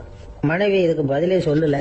அந்த அம்மா பேசாம வீட்டை திறந்தாங்க, சமையல் அறைக்குள்ளே போனாங்க, ஒரு அவுன்ஸ் மருந்தை வாயில் ஊற்றிக்கிட்டாங்க. அன்னைக்கு சண்டை வந்து மேற்கொண்டு வளரவே இல்லை, நின்றுட்டுது. மருந்து பரவாயில்லை. அதுக்கப்புறம் பல சந்தர்ப்பங்களில் சண்டை வரும் போல இருக்கிற போலாம் இந்த மருந்து அதை நிறுத்தியிருக்கு. பிரமாதமான மருந்தாக இருக்குது இதை கொஞ்சம் அதிகமாகவே வாங்கி வீட்டில் வச்சுக்க வேண்டியது தான் அப்படின்னு முடிவு பண்ணிட்டு இந்த அம்மா மறுபடியும் பக்கத்து வீட்டு அம்மாகிட்ட போனாங்க. எவ்வளவு விலையானாலும் சரி, நான் காசு கொடுத்து வாங்கி வச்சுக்கிறேன், எந்த கடையில் இருக்குது இந்த மருந்து சொல்லுங்க அப்படின்னு கேட்டாங்க. இந்த மருந்துக்கு விலையே கிடையாதுங்க, இலவசமாகவே கிடைக்கும்னாங்களாம் அவங்க. அது எப்படி விலையில்லாமல் இதை விற்க முடியுது அப்படின்னு கேட்டாங்களாம் இவங்க. அது மருந்தாக இருந்தால் தானே விலை வைக்கிறதுக்கு, அது வெறும் தண்ணி தானே அப்படின்னாங்களாம். வெறும் தண்ணியாக சண்டையை நிறுத்துது அப்படின்ட்டு இருக்காங்க இவங்க. அது சண்டையை நிறுத்தலை, உன்னோட மௌனம் தான் சண்டையை நிறுத்துது. நீ வாயில் தண்ணியை வச்சுக்கிறதுனால எதிர்த்து பேசுறதில்ல, அதனால உன்னுடைய கணவர் கோபம் வந்து சாந்தமாயிடுது அப்படின்னாங்களாம் அவங்க. இந்த கதையிலிருந்து சண்டையை நிறுத்துற மருந்து எதுன்னு தெரிஞ்சுக்கிட்டோம் இல்லையா. ஒருத்தர் என்ன பண்ணாரு, பாட்டிலில் வந்து தண்ணியை ஊற்றி வச்சுக்கிட்டு அவர்கிட்ட வர்றவங்களுக்கெல்லாம் இதை சிபாரிசு பண்ணலாம்னு நினச்சிக்கிட்டு உட்காந்துருந்தார். ஒரு அம்மா வந்தாங்க. இதை கேட்டுவிட்டு இதையே ஒரு மருந்து மாதிரி கொடுக்கலாம்ங்கிறது அவர் முடிவு. அதனால பாட்டிலில் தண்ணி அடித்து வச்சுக்கிட்டு அதில் கலருக்காக என்னத்தையும் ஒரு ஜீரகம் அது மாதிரி எதையாவது கலந்து வச்சுக்கிட்டு ஒரு மருந்து மாதிரி ஒரு பாவனையில் வச்சுக்கிட்டு உட்காந்துருக்காரு. யாராவது வீட்டில் சண்டைன்னா என்கிட்ட வாங்க மருந்து தரேன்னு. ஒரு அம்மா வந்தாங்க. எனக்கு என் வீட்டுக்காரருக்கும் அடிக்கடி சண்டை வருதுங்க அப்படின்ட்டு இருக்காங்க. கவலைப்படாதம்மா, நான் ஒரு மருந்து தரேன்னு சொல்லி வீட்டுக்குள்ளே போய் ஒரு பாட்டில் எடுத்து வந்து கொடுத்தாரு. பாட்டிலில் இருக்கிறது என்னங்கிறது சொல்லிவிட்டா அது பேரில் மரியாதை வராது இல்லையா, அதனால் சொல்லலை. அந்த அம்மா வாங்கிட்டு போனாங்க. 4 நாள் கழித்து திரும்பி வந்தாங்க. என்னம்மா வீட்டில் சண்டை நின்று போச்சான்னு கேட்டிருக்காரு இவர். அங்கே நின்று போச்சுங்க, இப்போ உங்ககிட்ட ஆரம்பமாக போகுதுன்னாங்களாம். என்னம்மா அப்படின்ட்டு இருக்காரு அவர் பயந்து போய். பின்ன என்னங்க, நீங்கள் என்ன மருந்து கொடுத்துருக்குறீங்க என்னங்க அப்படின்னாங்களாம் கோவமா. அது வெறும் தண்ணி தானே அப்படின்ட்டு இருக்காரு இவர். தண்ணியா இது, நல்லா பாருங்க அப்படின்னு அந்த பாட்டில் நீட்டினாங்களாம். இவர் வாங்கி பார்த்துருக்காரு. அப்புறம் தான் விஷயம் புரியுது அவருக்கு. இவர் கை தவறுதலா அவங்க வீட்டில் இருந்த மண்ணெண்ணெய் பாட்டில் எடுத்து அவர்கிட்ட கொடுத்துருக்குறாங்க. அப்புறம் என்ன ஆகும், சண்டை வராம. ஒரு அழகான கடற்கரை, சுற்றுலா பயணிகள் நிறைய பேர் அங்கே வந்து போகிறது வழக்கம். சனி ஞாயிறு கூட்டம் அதிகமாக இருக்கும். அதோட விளைவு என்னங்கிறது அடுத்த நாள் தான் தெரியும். ஆமாம், அந்த கடற்கரையை சுத்தப்படுத்துகிற தொழிலாளிகள் திங்கட்கிழமை ரொம்ப சிரமப்படுவாங்க. சனி ஞாயிறு வந்த கூட்டம் கடற்கரை பூராவும் காலி ஐஸ்கிரீம் கப்புகளை வந்து வீசி எறிஞ்சிட்டு போயிடுவோம். ஆயிரக்கணக்கான கப்புகள் அங்கே பரவலாக கிடக்கும். அதையெல்லாம் பொறுக்கி எடுத்து சுத்தம் பண்ணி ஆகணும். இதனால திங்கட்கிழமை வேலைக்கு வர்றதுக்கு எல்லாரும் பயப்படுவாங்க. அப்படி ஒரு நிலைமை. பல பேர் அன்னைக்கு வந்து லீவ் எடுத்துகிட்டு போயிடுறது வழக்கம். நமக்கு எதுக்கு இன்னைக்கு தொந்தரவுன்னு. இது ஒரு பெரிய பிரச்சனையாக இருந்தது. இதுக்கு என்ன பண்ணலாம் அப்படின்னு யோசனை பண்ணாங்க. ஒரு ஆலோசனை கூட்டத்துக்கு ஏற்பாடு பண்ணாங்களாம். அந்த நகர நிர்வாக அலுவலர்கள், பணியாளர்கள் எல்லாரும் அதில் கலந்துக்கிட்டாங்க. கூட்டம் ஆரம்பமாச்சு.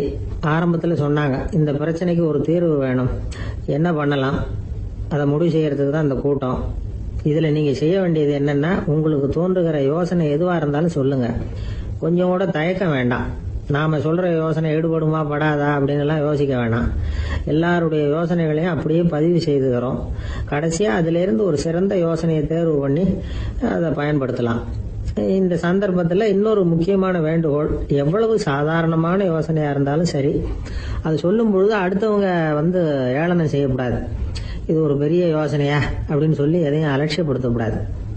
இதுதான் அந்த கூட்டத்தின் ஆரம்பத்தில் செய்யப்பட்ட அறிவிப்பு. உடனே அந்த கூட்டத்தில் இருந்தவங்க ஆளுக்கு ஒரு யோசனை சொல்ல ஆரம்பிச்சாங்க. ஒருத்தர் எழுந்திருச்சார், இங்கே வர்ற சுற்றுலா பயணிகள் கிட்ட ஆளுக்கு $10 ஒரு டெபாசிட் மாதிரி வைப்பு பணமாக வாங்கிக்கணும். காலி ஐஸ்கிரீம் கப்பை திருப்பி கொடுத்தா அந்த பணத்தை திருப்பி கொடுத்துடலாம். இப்படி ஒரு ஏற்பாடு பண்ணிக்கிட்டா கப்புகளை தேடி பொறுக்கிட்டு இருக்க வேண்டியதில்லை, எல்லாம் ஒரே இடத்துக்கு வந்து சேர்ந்துடும். அப்படியே நாம் வந்து தூக்கிட்டு போய் ஒரு இடத்துல கொட்டி விடலாம் அப்படின்னாரு. இன்னொருத்தர் எழுந்திருச்சார், கப்பை கீழே போட்டா $50 அபராதம் அப்படின்னு அங்கங்க போர்டு எழுதி வச்சுடலாம். கப்புகளை போடுறதுக்கு அங்கங்க பெரிய கூடைகளை வச்சுடலாம். நாம சாவகாசமா அந்த கூடைகளை சேகரம் பண்ணிக்கலாம் அப்படின்னாராம். இன்னொருத்தர் எழுந்திருச்சு கொஞ்சம் கோபமா பேசினார். கப்புகளை அவங்க வாயிலேயே திணிச்சுடணும், அதுகளை முன்னு சாப்பிட்டு பார்த்தாதான் தெரியும் அது எவ்வளவு கஷ்டங்கிறது அப்படின்னு ரொம்ப கடுமையா பேசியிருக்காரு. இது வேடிக்கையா தெரிஞ்சாலும் இந்த யோசனையும் பதிவு செஞ்சுக்கிட்டாங்களாம். இப்படி பல யோசனைகள். கடைசியா எல்லாத்தையும் படிச்சு பார்த்துட்டு பரிசீலனை பண்ணாங்க. அப்புறம் தான் யோசனை வந்தது. இவர் வேடிக்கையா சொன்னது கப்புகளை அவங்க வாயிலே திணிச்சு சாப்பிட சொல்லணும், அதுதான் தண்டனைன்னார்ல. ஏன் அப்படி சாப்பிடுறது மாதிரியே கப்புகளை தயார் பண்ண என்ன அப்படின்னு சிந்திக்க ஆரம்பிச்சாங்களாம். ஆகா, அதுதான் சரின்னு ஒரு முடிவுக்கு வந்தாங்க. அதுல இருந்து உருவானது தான் இந்த வேஃபர் கப்ஸ். ஐஸ்கிரீமை சாப்பிட்டு முடிச்சதும் கப்பையும் சாப்பிட்டுடலாம். கோன் ஐஸ்கிரீம் சாப்பிடுறோம்ல, அதுதான். அமெரிக்காவில் மியாமி கடற்கரையில ரொம்ப காலமா இருந்துகிட்டு வந்த குப்பை பிரச்சனைக்கு இப்படிதான் ஒரு தீர்வு வந்துதான். இதுல இருந்து நாம புரிஞ்சுக்க வேண்டியது என்னன்னா, நாம அன்றாட எத்தனையோ பிரச்சனைகளை சந்திக்கிறோம், அதுக்கெல்லாம் தீர்வு உண்டு. அது எங்க ஒளிஞ்சிருக்குன்னு கண்டுபிடிக்கணும். அந்த அந்த யோசனையையும் நல்லா தீவிரமா யோசிக்கணும். யார் என்ன யோசனை சொன்னாலும் அதை அலட்சியப்படுத்தக்கூடாது, அக்கறையோட கவனிக்கணும், அதை யோசிச்சு பார்க்கணும். ஒரு அம்மா தன்னோட வீட்டுக்காரரை ஒரு மனநல மருத்துவர்கிட்ட அழைச்சிட்டு வந்தாங்களாம். டாக்டர், இவருக்கு கோன் ஐஸ்கிரீம் பிடிக்கல, பேப்பர் கப்பில் இருக்கிற ஐஸ்கிரீம் தான் வேணும்னு அடம் பிடிக்கிறார் அப்படின்னாங்களாம். அது ஒன்றும் தப்பு இல்லையேன்னாராம் டாக்டர். இதுக்கு அந்த அம்மா சொன்னாங்களாம், இவர் கப்பு ஐஸ்கிரீம் வாங்குறதுல தப்பு இல்லை டாக்டர், பிரச்சனை அது இல்லை.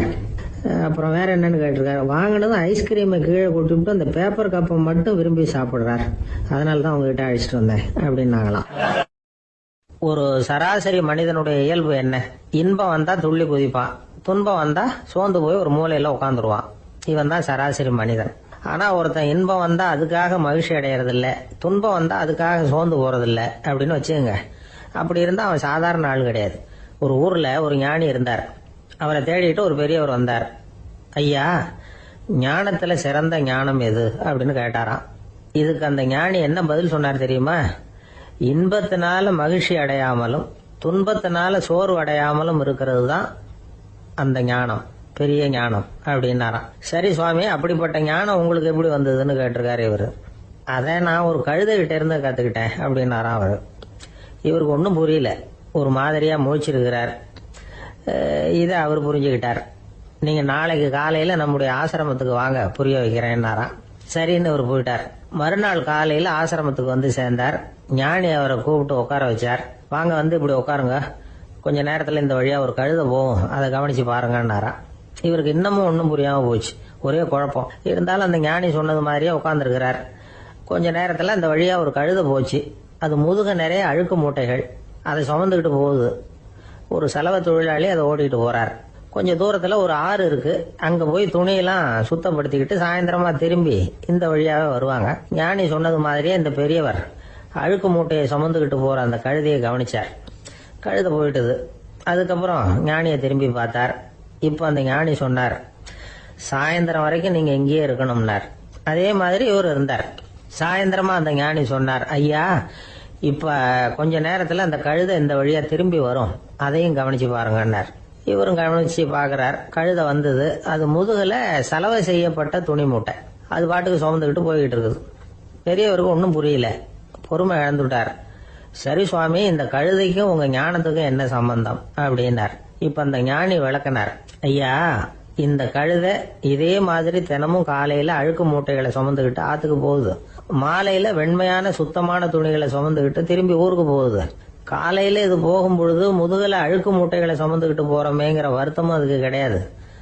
சாயந்தரம் திரும்பி வரும்பொழுது சுத்தமான துணிகளை சுமந்துக்கிட்டு வர்றோமேங்கிற மகிழ்ச்சி அதுக்கு இல்லை. இதை பார்த்துதான் நான் அது மாதிரி ஞானத்தை கத்துக்கிட்டேன் அப்படின்னாராம்.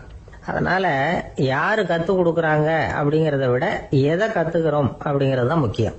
ஒரு சினிமா பாக்குறோம், ஒரு அருவி கொட்டுறது மாதிரி காட்சி வருது, தண்ணீர் வழியுது. படம் முடிஞ்சதும் பாத்தீங்கன்னா அந்த திரை என்ன நனைஞ்சு போயா இருக்கும். ஒரு தீப்பிடிச்சு எரியிற காட்சியே சினிமாவில் பாக்குறீங்க, காட்சி முடிஞ்சதும் அந்த வெண் திரையே கருகி போயா இருக்கும். படத்துல வர்ற தண்ணீரும் நெருப்பும் அந்த திரையை பாதிக்கிறது இல்லை. நாம அந்த திரை மாதிரி இருக்கிறதுக்கு கத்துக்கணுமா. அந்த பக்குவம் வந்துட்டதுன்னா இன்பமும் துன்பமும் நம்ம எதுவும் செய்யாது.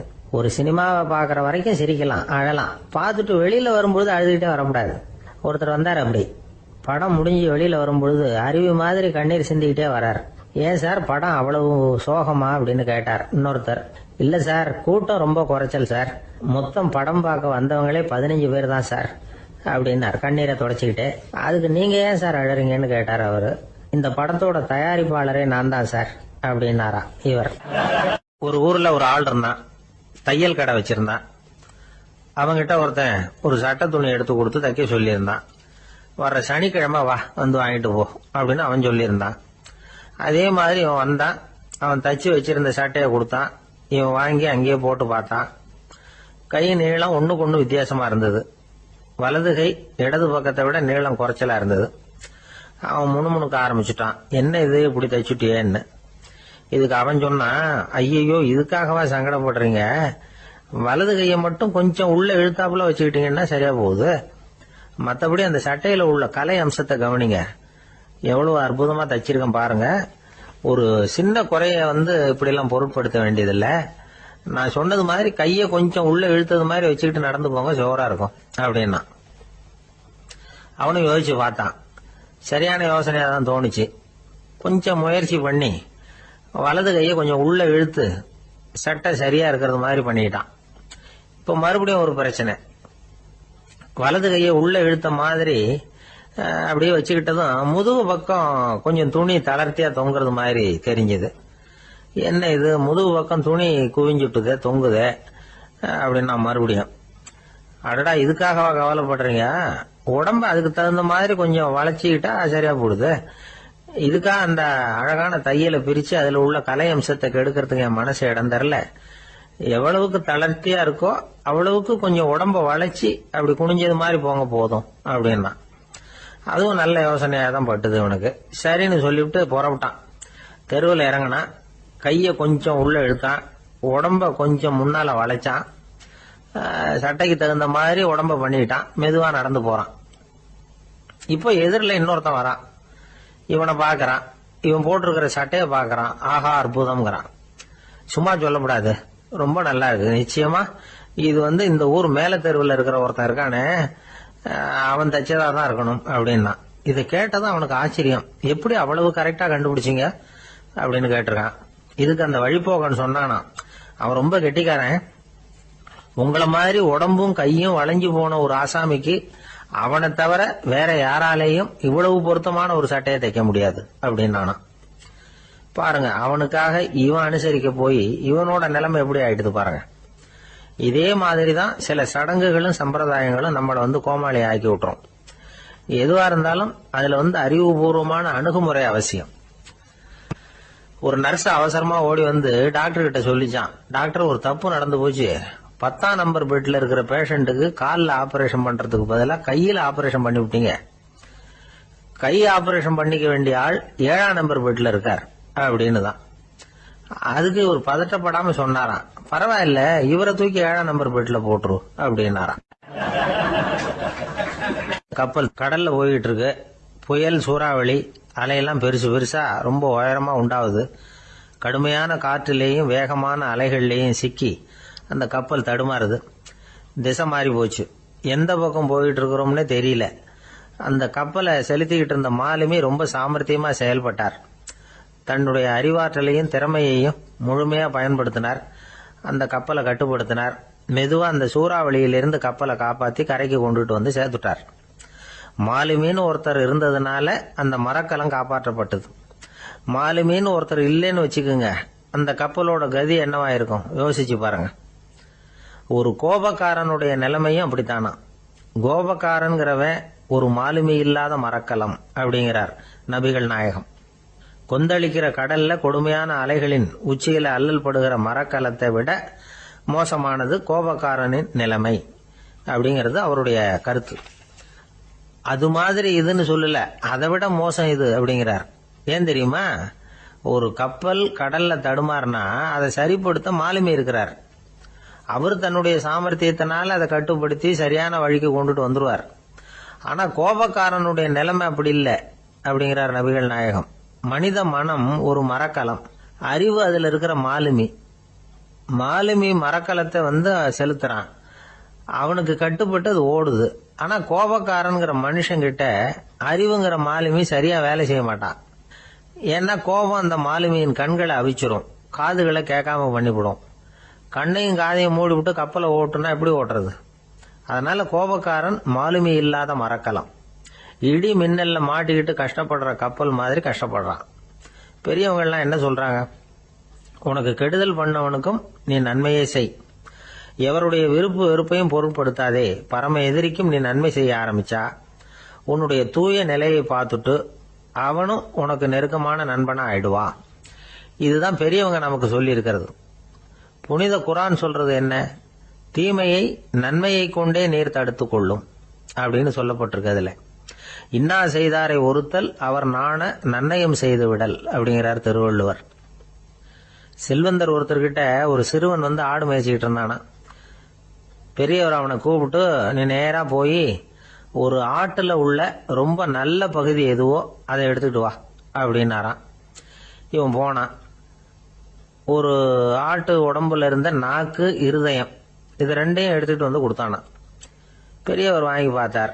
அதுக்கப்புறம் இப்ப நீ போய் இன்னொரு ஆட்டுல இருக்கிற ரொம்ப கெட்ட பகுதி எதுவோ அதை எடுத்துட்டு வா அப்படின்னாராம். இவன் போய் எடுத்துட்டு வந்தான். அவன் கையில இருந்தது மறுபடியும் அதே மாதிரி நாக்கு, இருதயம், இது ரெண்டும் தான். என்னது இப்பவும் அதையே கொண்டுட்டு வந்திருக்கிற அப்படின்னாராம் பெரியவர். இவன் சொன்னானா, ஒரு உடம்புல உள்ள ரொம்ப நல்ல பொருளும் இதுதான், ரொம்ப கெட்ட பொருளும் இதுதான் அப்படின்னானா. இளம் வயசுல இப்படி பதில் சொன்னவர் தான் பேரறிஞர் லுக்மானுல் ஹக்கீம் அவர்கள். கோபப்படாம இருந்தா இது ரெண்டும் நல்லா வேலை செய்யும், கோபப்பட்டா இது ரெண்டும் மோசமா வேலை செய்யும். அதை புரிஞ்சுக்கிறதுக்காகத்தான் இன்னைக்கு இந்த தகவல். கோபம் வந்துட்டா நாம என்ன செய்யறோங்கிறது நமக்கே தெரியாது. ஒருத்தர் டாக்டர் கிட்ட போனார் அவசரமா. டாக்டர், எனக்கு இப்ப கடுமையான கோப வெறி, எனக்கு கண்ணு மண்ணு ஒன்னும் புரியல, உடனடியாக அதை கட்டுப்படுத்தணும், உடனே இதுக்கு ஏதாவது ஒரு மாத்திரை கொடுங்க ப்ளீஸ் அப்படின்னார். அந்த டாக்டரும் உடனே ஒரு மாத்திரையை கொடுத்து, இதை உடனே போடுங்க, நான் தண்ணி கொண்டுட்டு வரேன்னு உள்ள போனார். தண்ணியோட திரும்பி வந்தார். இவரு சொன்னார், டாக்டர், நீங்க கொடுத்த மாத்திரை ரொம்ப பெருசா இருந்தது, இருந்தாலும் கஷ்டப்பட்டு முழுங்கிட்டேன்னார். டாக்டர் சந்தேகத்தோட மேசையை பாக்குறார். பார்த்தா மாத்திரை அங்கேயே இருக்குது, பேப்பர் வெயிட்ட காணல.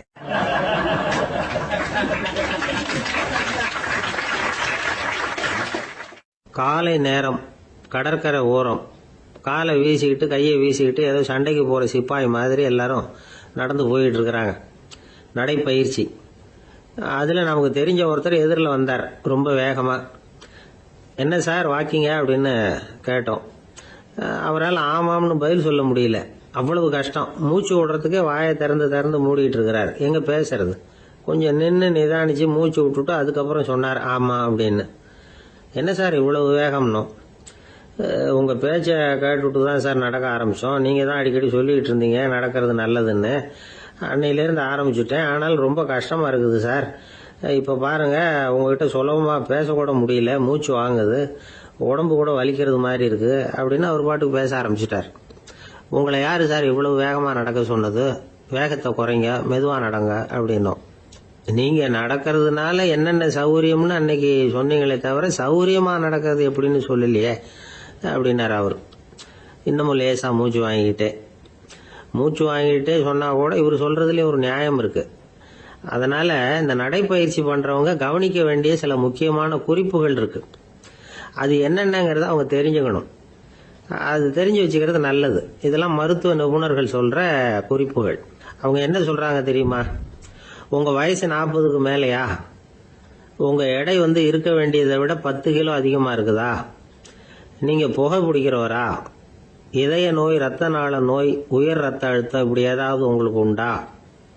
அப்படின்னா நீங்க உங்க இஷ்டத்துக்கு வரிஞ்சு கட்டிக்கிட்டு நடைப்பயிற்சி பண்ண ஆரம்பிச்சிடாதீங்க. முதல்ல ஒரு மருத்துவ பரிசோதனை பண்ணிக்கங்க, அதுதான் நல்லது அப்படின்னு அவங்க சொல்றாங்க. நடக்கிறப்போ, உடற்பயிற்சி செய்யறப்போ மார்பு பகுதியில அல்லது வேற எங்கேயாவது தொடர்ந்து வலி இருந்ததுன்னா பயிற்சியை நிறுத்தி விட்டு டாக்டரை போய் பார்க்கணும். நடைப்பயிற்சி பண்றப்போ உங்க சக்திக்கு தகுந்த மாதிரி மெதுவா அதிக கஷ்டம் இல்லாம முன்னேறலாம். அங்க என்ன போட்டியா வைக்கிறாங்க? முந்திக்கிட்டு போய் என்ன பண்ண போறோம்? பரிசா வாங்க போறோம். அதனால நிதானம் அவசியம் அப்படிங்கறது அவங்க ஆலோசனை. தொந்தரவு கொடுக்காத ஷூ, ட்ரெஸ் இதுகளை உபயோகப்படுத்துங்க. பாதத்துல ஆடு தசை இருக்குல்ல, அங்க ஏதாவது பிரச்சனை இருந்ததுன்னா டாக்டரை பாருங்க. இந்த பாதத்துல வலி வரும் அந்த இடத்துல. வெயில் காலமா இருந்தா தலைக்கு தொப்பி வச்சுக்கோங்க. பனியில நடந்தாலும் அப்படித்தான். தலையை பத்திரமா பார்த்துக்குங்க. நம்மகிட்ட ஏதோ கொஞ்சம் உருப்படியாக தெரியறது அதுதானே. உடற்பயிற்சிக்கு முன்னாடி பின்னாடி பயிற்சி செய்யறப்போ நிறைய தண்ணி குடிக்கலாமா. முதல் 1 மாசத்துக்கு கொஞ்சம் தளர்த்தியா சாவகாசமா நடக்கலாம். மணிக்கு 3 அல்லது 4 கிலோமீட்டர் வேகம்னு வச்சுங்களேன். அதுக்கப்புறம் வேகத்தை அதிகப்படுத்தலாம். மணிக்கு 6 அல்லது 8 கிலோமீட்டர் அளவுக்கு நடக்கலாம். நல்லா கையை வீசிக்கிட்டு நடக்கணும். மூச்சு விடுற எண்ணிக்கை அதிகரிக்கணும். இது மாதிரி ஒரு 30 நிமிஷம் நடக்கலாம். தனியா நடந்து போறதுக்கு உங்களுக்கு என்னமோ மாதிரி இருக்குதா, கூட யாரையாவது சேர்த்துக்குங்க. ஒரு குரூப்பா சேர்ந்து போகலாம். நடக்கிறதுங்கிறத ஒரு சந்தோஷமான சமாச்சாரமா ஆக்கிக்கணும். தினம் இப்படி நடக்க வேண்டி இருக்குதே அப்படின்னு புலம்பிக்கிட்டே போகக்கூடாது. சில பேர் நடக்கிறப்போ கடந்த காலத்தை அசை போட்டுக்கிட்டே போவாங்க. சில பேர் வருங்காலத்தை அசை போட்டுக்கிட்டே போவாங்க. சில பேர் முக்கியமான திட்டம்லாம் இப்படி நடக்கிறப்போ தான் தீர்மானம் பண்ணுவாங்க. நடக்கிறதுனால மன இறுக்கம் குறையுது, பரபரப்பு குறையுது, மன ஆற்றல் பெருகுது, தன்னம்பிக்கை வளருது, முதுமை தள்ளி போகுது, செயல்திறன் அதிகரிக்குது. இதை தவிர உடம்புக்கும் பல விதமான சௌகரியங்கள் ஏற்படுது. அதனால இதுவரைக்கும் நடக்க ஆரம்பிக்காதவங்க இனிமே இந்த குறிப்புகளை கவனத்தில் வச்சுக்கிட்டு நடக்க ஆரம்பிச்சுடலாம். சார்லஸ் லேம்ப் அப்படின்னு ஆங்கில இலக்கிய மேதை ஒருத்தர், அவர் ஒரு தரம் உடம்பு சரியில்லைன்னு டாக்டர் கிட்ட போனாராம். டாக்டர் அவரை பார்த்துட்டு, நீங்க தினமும் காலையில வெறும் வயத்துல நடக்கணும் அப்படின்னாராம். வெறும் வயத்துல நடக்கிறதுக்கு நான் தயார், ஆனா வயிறு கிடைக்கணுமே சார், யார் வயத்து மேல நடக்கிறது டாக்டர் அப்படின்னு கேட்டாராம் இவர்.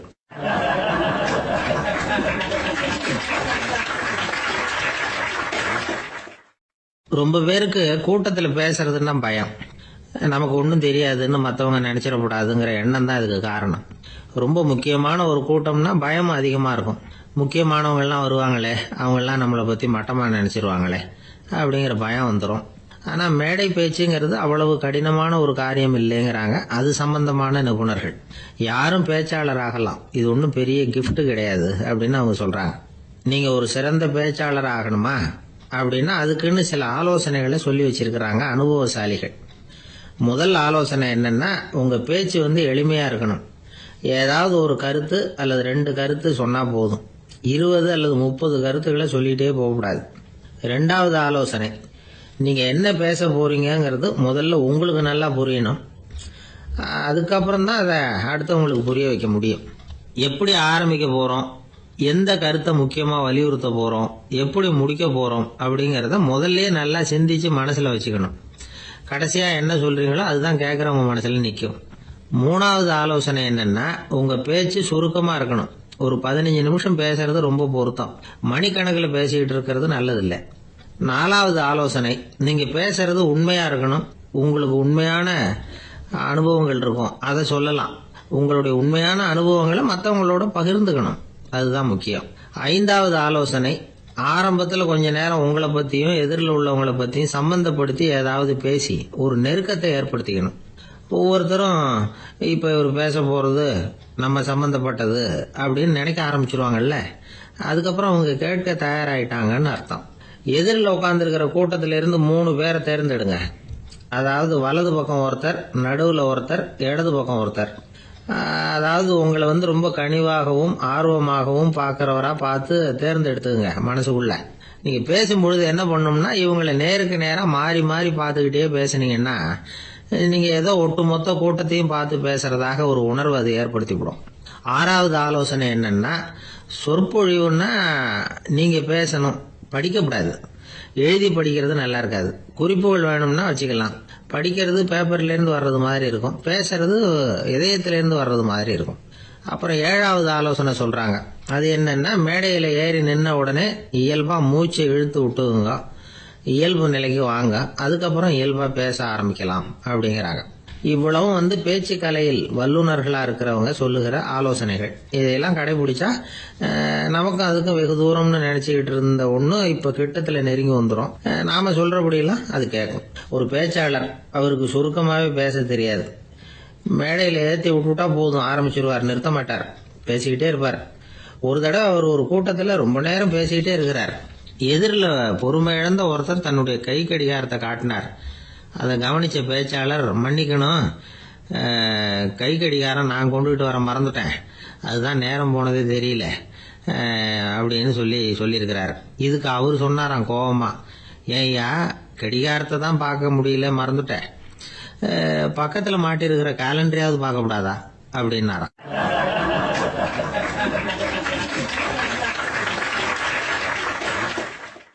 தானத்துல சிறந்தது எது அப்படின்னு ஒரு கேள்வியை கேட்டு, தானத்துல சிறந்தது நிதானம் அப்படின்னு அதுக்கு ஒரு பதிலும் சொல்றவங்க உண்டு. நிதானம் ரொம்ப அவசியம். அதுவும் இன்றைய உலகத்துக்கு ரொம்ப அவசியம். இன்னைக்கு உலகம் ரொம்ப பரபரப்பா போய்கிட்டு இருக்குது. பொறுமையா இருக்கணும்னு நினைக்கிறவங்களால கூட அப்படி இருக்க முடியறதில்ல.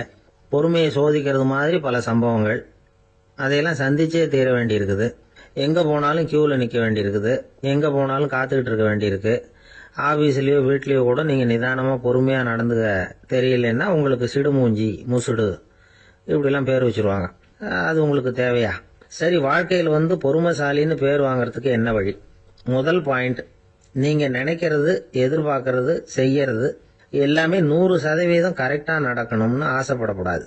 எதுவா இருந்தாலும் அதுல ஓரளவுக்கு தவறு நடக்கலாம் அப்படிங்கறத எதிர்பார்த்தே இருக்கணும். ஓரளவுக்கு அதை அனுமதிக்கணும். ஒரு நண்பரை 6 மணிக்கு ஒரு இடத்துக்கு வர சொல்லி இருக்கிறீங்க. 6 மணிக்கு அவர் வரல, உடனே பொறுமை இழந்து நடந்துக்க கூடாது. ஒரு 10 நிமிஷம் டிலே ஆகலாம். ஒரு வர்ற வழியில பஸ்ஸு கூட ஏதாவது டிராபிக்ல மாட்டிருக்கலாம். அதெல்லாம் எதிர்பார்த்தே கொஞ்சம் காத்திருக்கிறதுல ஒன்றும் தப்பு இல்லை. சில சமயம் டிலே ஆகிறது கூட நல்லதா முடியும். ஒரு பஸ்ஸை தவற விட்டுட்டு, ஐயோ கொஞ்சம் ஒரு 2 நிமிஷம் முன்னாடி வந்திருந்தா பிடிச்சிருக்கலாமே அப்படின்னு தவிச்சுக்கிட்டு இருப்பாங்க சில பேர். அடுத்தபடியா வர்ற பஸ் நேரடியா நீங்க போக வேண்டிய இடத்துக்கே கொண்டு போய் விடுற பஸ்ஸா கூட இருக்கலாம். அது உங்களுக்கு முன்னாடி தெரியாதுல்ல. சில நெருக்கடியான சூழ்நிலைகளை தமாஷா எடுத்துக்கிறதுக்கு பழகிக்கணும். சில இடங்களுக்கு போறப்ப காத்திருக்கிறதுக்கு நம்ம மனசை தயார்படுத்திக்கிட்டே போகணும். ஒரு ரயிலுக்கோ பஸ்ஸுக்கோ அல்லது விமானத்துக்கோ கப்பல் பிரயாணத்துக்கோ போறப்போ அங்க போய் நீங்க மணிக்கணக்கில் கூட காத்துக்கிட்டு தான் இருக்கணும். புறப்படுற நேரம் கூட மாறலாம். நீங்க போய் சேர்ந்ததும் அது உடனே புறப்படணும்னு கட்டாயமா என்ன? அது மாதிரி சமயத்துல படிக்கிறதுக்குன்னு சில சுவாரஸ்யமான புத்தகங்களையும் கையில் எடுத்துக்கலாம். உங்களை சுத்தி எவ்வளவோ சுவாரஸ்யமான சம்பவங்கள் நடந்துகிட்டு இருக்குதுல்ல, அதையெல்லாம் வேடிக்கை பாருங்க. எதுக்காக காத்துக்கிட்டு இருக்கிறோமோ அந்த காரியத்துல உண்மையாவே நமக்கு ஒரு அக்கறை இருந்தா நமக்கு போர் அடிக்காது. சில கோயில்கள்ல பார்த்திருப்பீங்க, தரிசனத்துக்காக பக்தர்கள் நாள் கணக்கில் காத்துக்கிட்டு இருப்பாங்க. அவங்க எல்லாம் அழுத்துக்கிறது இல்லை. ஆண்டவனை தரிசிக்கணுங்கிற உண்மையான அக்கறை இருக்கிறதுனால அவங்களுக்கு போர் அடிக்கிறது இல்லை. ஆனா சில சினிமா தியேட்டர்ல கூட பார்க்கலாமே, சினிமா கியூ கூட அப்படிதான். சாயந்தரம் 6 மணி ஆட்டத்துக்கு காலம்பரம் 6 மணிக்கே போய் கூட காத்துக்கிட்டு இருப்பாங்க. அவங்களுக்கு எல்லாம் போர் அடிக்காது. படம் பார்க்குற ஆர்வம். இன்னொரு முக்கியமான விஷயத்த நாம பழக்கப்படுத்திக்கணும். லிவ் ஃபார் தி மூமெண்ட் அப்படிங்கிறாங்க நிபுணர்கள். ரொம்ப பேர் எப்படின்னா அடுத்தபடியா நடக்க போற விஷயத்திலேயே கவனமா இருப்பாங்க. அந்த நினைப்புலயே இந்த நிமிஷத்தை பொறுமை இல்லாம கழிப்பாங்க. ஒருத்தர் இருக்கார், அவர் எப்படின்னா ஆபீஸ் முடியறதுக்குள்ளேயே சார் 5 மணிக்கெல்லாம் ரெடியா இருங்க, நாம அந்த ஹோட்டல்ல போய் டிஃபன் சாப்பிடணும் அப்படின்னு 4 மணிலேருந்து சொல்லிட்டு இருப்பார். 4:55 பரபரப்பா ஓடி வருவார். 2 பேரும் புறப்படுவோம், ஹோட்டலுக்கு போவோம், சாப்பிட்டுக்கிட்டு இருப்போம். அப்படி சாப்பிட்டுட்டு இருக்கிறப்ப சார் சாப்பிட்டு முடிச்சதும் நேரா ஒரு ஜவுளி கடைக்கு போறோம் அப்படிம்பார். பரபரக்க சாப்பிட்டு முடிப்பார், புறப்படுவார்.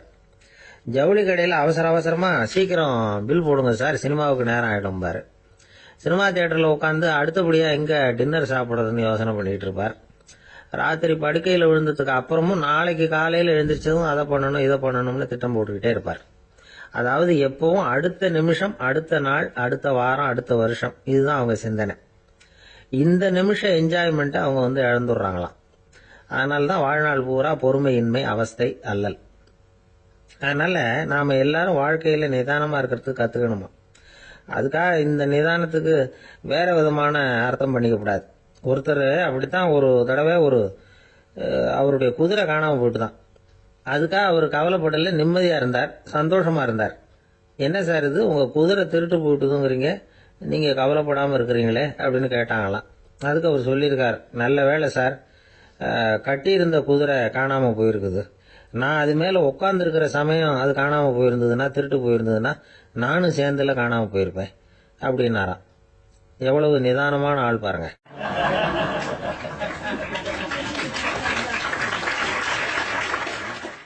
ஒரு ஊர்ல ஒரு சித்தர் இருந்தார், சூஃபி சித்தர். அவர் ஞானம் பெற்ற ஒரு சித்தர். ஒரு நாள் அந்த நாட்டு மன்னன் அவரை பார்க்கறதுக்காக வந்தான். என்ன வேணும் உனக்குன்னு கேட்டார். நான் கடவுளை பார்க்கணும், அதுக்கு நீங்க தான் உதவி பண்ணணும் அப்படின்னா அவன். சித்தர் கொஞ்சம் யோசனை பண்ணார். சரி, போயிட்டு நாளைக்கு வாடினார். அதே மாதிரி மன்னன் போயிட்டு அடுத்த நாள் வந்தான். இங்கே நீ என்னோட ஒரு வாரம் தங்கியிருக்க வேண்டியிருக்கும்னார். சரின்னா ஒரு பிச்சை பாத்திரத்தை தூக்கி கையில் கொடுத்தார்.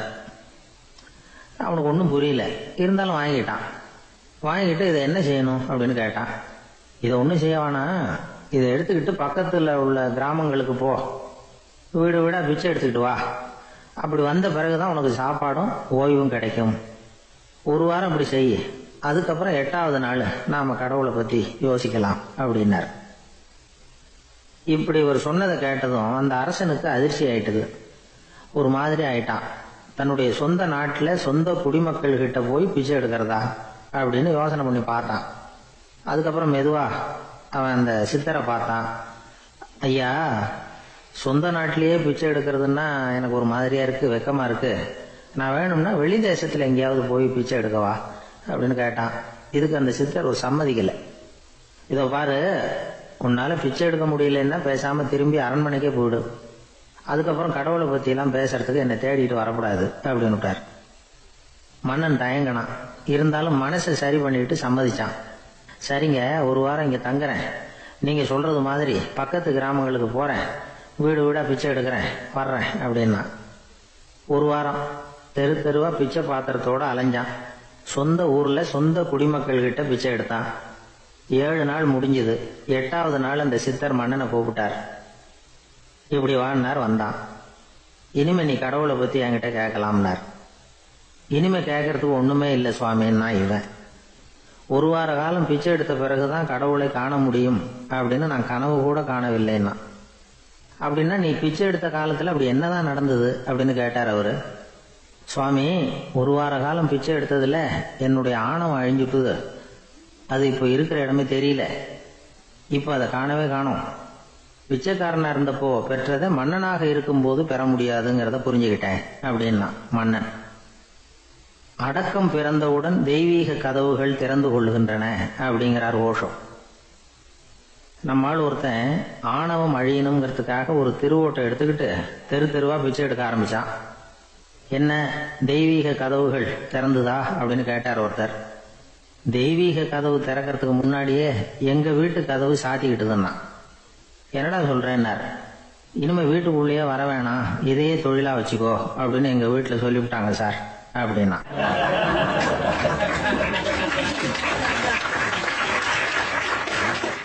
ஒரு ஊர்ல ஒரு மன்னர் இருந்தார்.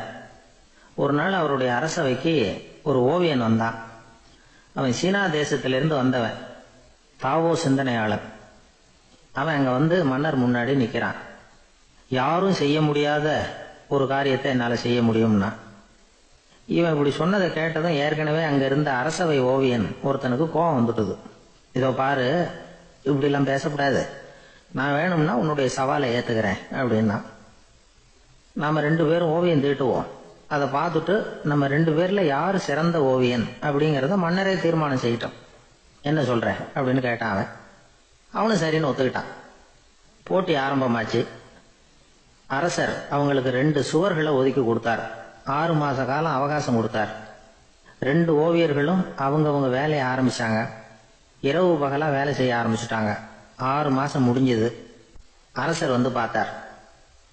முதல்ல தன்னுடைய அரசவை ஓவியர் தீட்டி இருந்த ஓவியத்தை பார்த்தார். ரொம்ப பிரமாதமா இருந்தது, பாராட்டினார். இதோ பாரு, உன்னுடைய ஓவியம் அற்புதமா இருக்கு, உயிரோட்டம் உள்ளதா இருக்குது, கலையின் உச்சமே இதுதான், இதை விட சிறந்த ஒரு ஓவியத்தை வேற யாராலையும் படைக்க முடியாது அப்படின்னார். அதுக்கப்புறம் அந்த சீன ஓவியன் கிட்ட போனார். எங்க உன்னுடைய ஓவியம்னு கேட்டார். திரைச்சீலையை விலக்கி விட்டு பாருங்கன்னா. மன்னர் வந்து அந்த திரைச்சீலையை விளக்கினார். உள்ள வந்து ஓவியம் இருக்க வேண்டிய இடம் கண்ணாடி மாதிரி தெரிஞ்சுது. அவன் அந்த 6 மாச காலமா அந்த சுவரை வந்து தேய்ச்சி தேய்ச்சி கண்ணாடி மாதிரி ஆக்கி வச்சிருக்கிறான். அதுக்கு நேரா எதிர் சுவர்ல அரசவை ஓவியன் தீட்டின ஓவியம் இருக்கு. அது எதிரில் இருந்த இந்த கண்ணாடியில பட்டு பிரதிபலிக்குது. மன்னர் யோசனை பண்ண ஆரம்பிச்சார். அப்புறம் அந்த சீன ஓவியனை பார்த்து கேட்டார். இதோ பாரு, நீ என்னுடைய ஆளை வந்து தோற்கடிச்சுட்ட அப்படிங்கறதுல சந்தேகம் இல்லை. ஆனாலும் எங்களை ஏமாத்தி இருக்கிற, எந்த ஓவியமும் நீ வரையிலையே அப்படின்னார். அரசே, இதுதான் உண்மையான ஓவியம், உயிருள்ள ஓவியம். இது வந்து மனோபாவங்களை பிரதிபலிக்கும், மாறுகின்ற காலங்களை அப்படியே காட்டும். அப்படின்னா அந்த சீன ஓவியன். கையால் வரைகிற ஓவியங்களில் சலனம் இல்லை. கண்ணாடி அப்படி கிடையாது. சக்தியின் ஓட்டம் அதில் எப்பவும் இருந்துகிட்டே இருக்கும். கண்ணாடி மட்டுமே ஜீவன் உள்ள ஓவியமாக இருக்க முடியுங்கிறத அந்த சீன ஓவியன் தெரிஞ்சு வச்சிருந்தான். ஏன்னா அவன் ஒரு தாவோ சிந்தனையாளன். ஒவ்வொரு குழந்தையும் இந்த கண்ணாடியோட தான் பிறக்குது. ஆனால் நாம் என்ன செய்கிறோம்னா ஓவியங்களை கண்ணாடி மீது பதிப்பிச்சு விடுறோம். கண்ணாடி நம்மளை பிரதிபலிக்குது. நம்முடைய அழகோ அவலட்சணமோ கண்ணாடியை பாதிக்கிறது இல்லை. ஏன்னா அதுக்கு மனம் கிடையாது. கடந்து போன வினாடியை பற்றி அது சிந்திக்கிறது இல்லை. அடுத்த கணத்தை பற்றின எதிர்பார்ப்பும் அதுகிட்ட கிடையாது. அதுதான் பற்றற்ற நிலை. மனிதனுக்கு தேவைப்படுறது அதுதான்.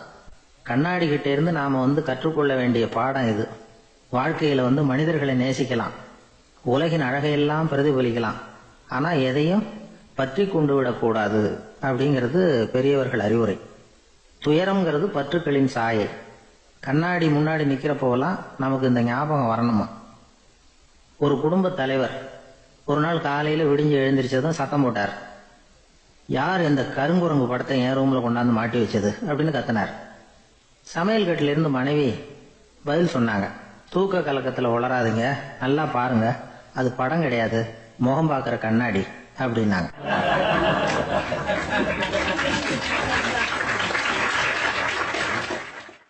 அர்ஜுனன் கேட்ட கேள்விக்கெல்லாம் பகவான் கண்ணன் பதில் சொன்னார்.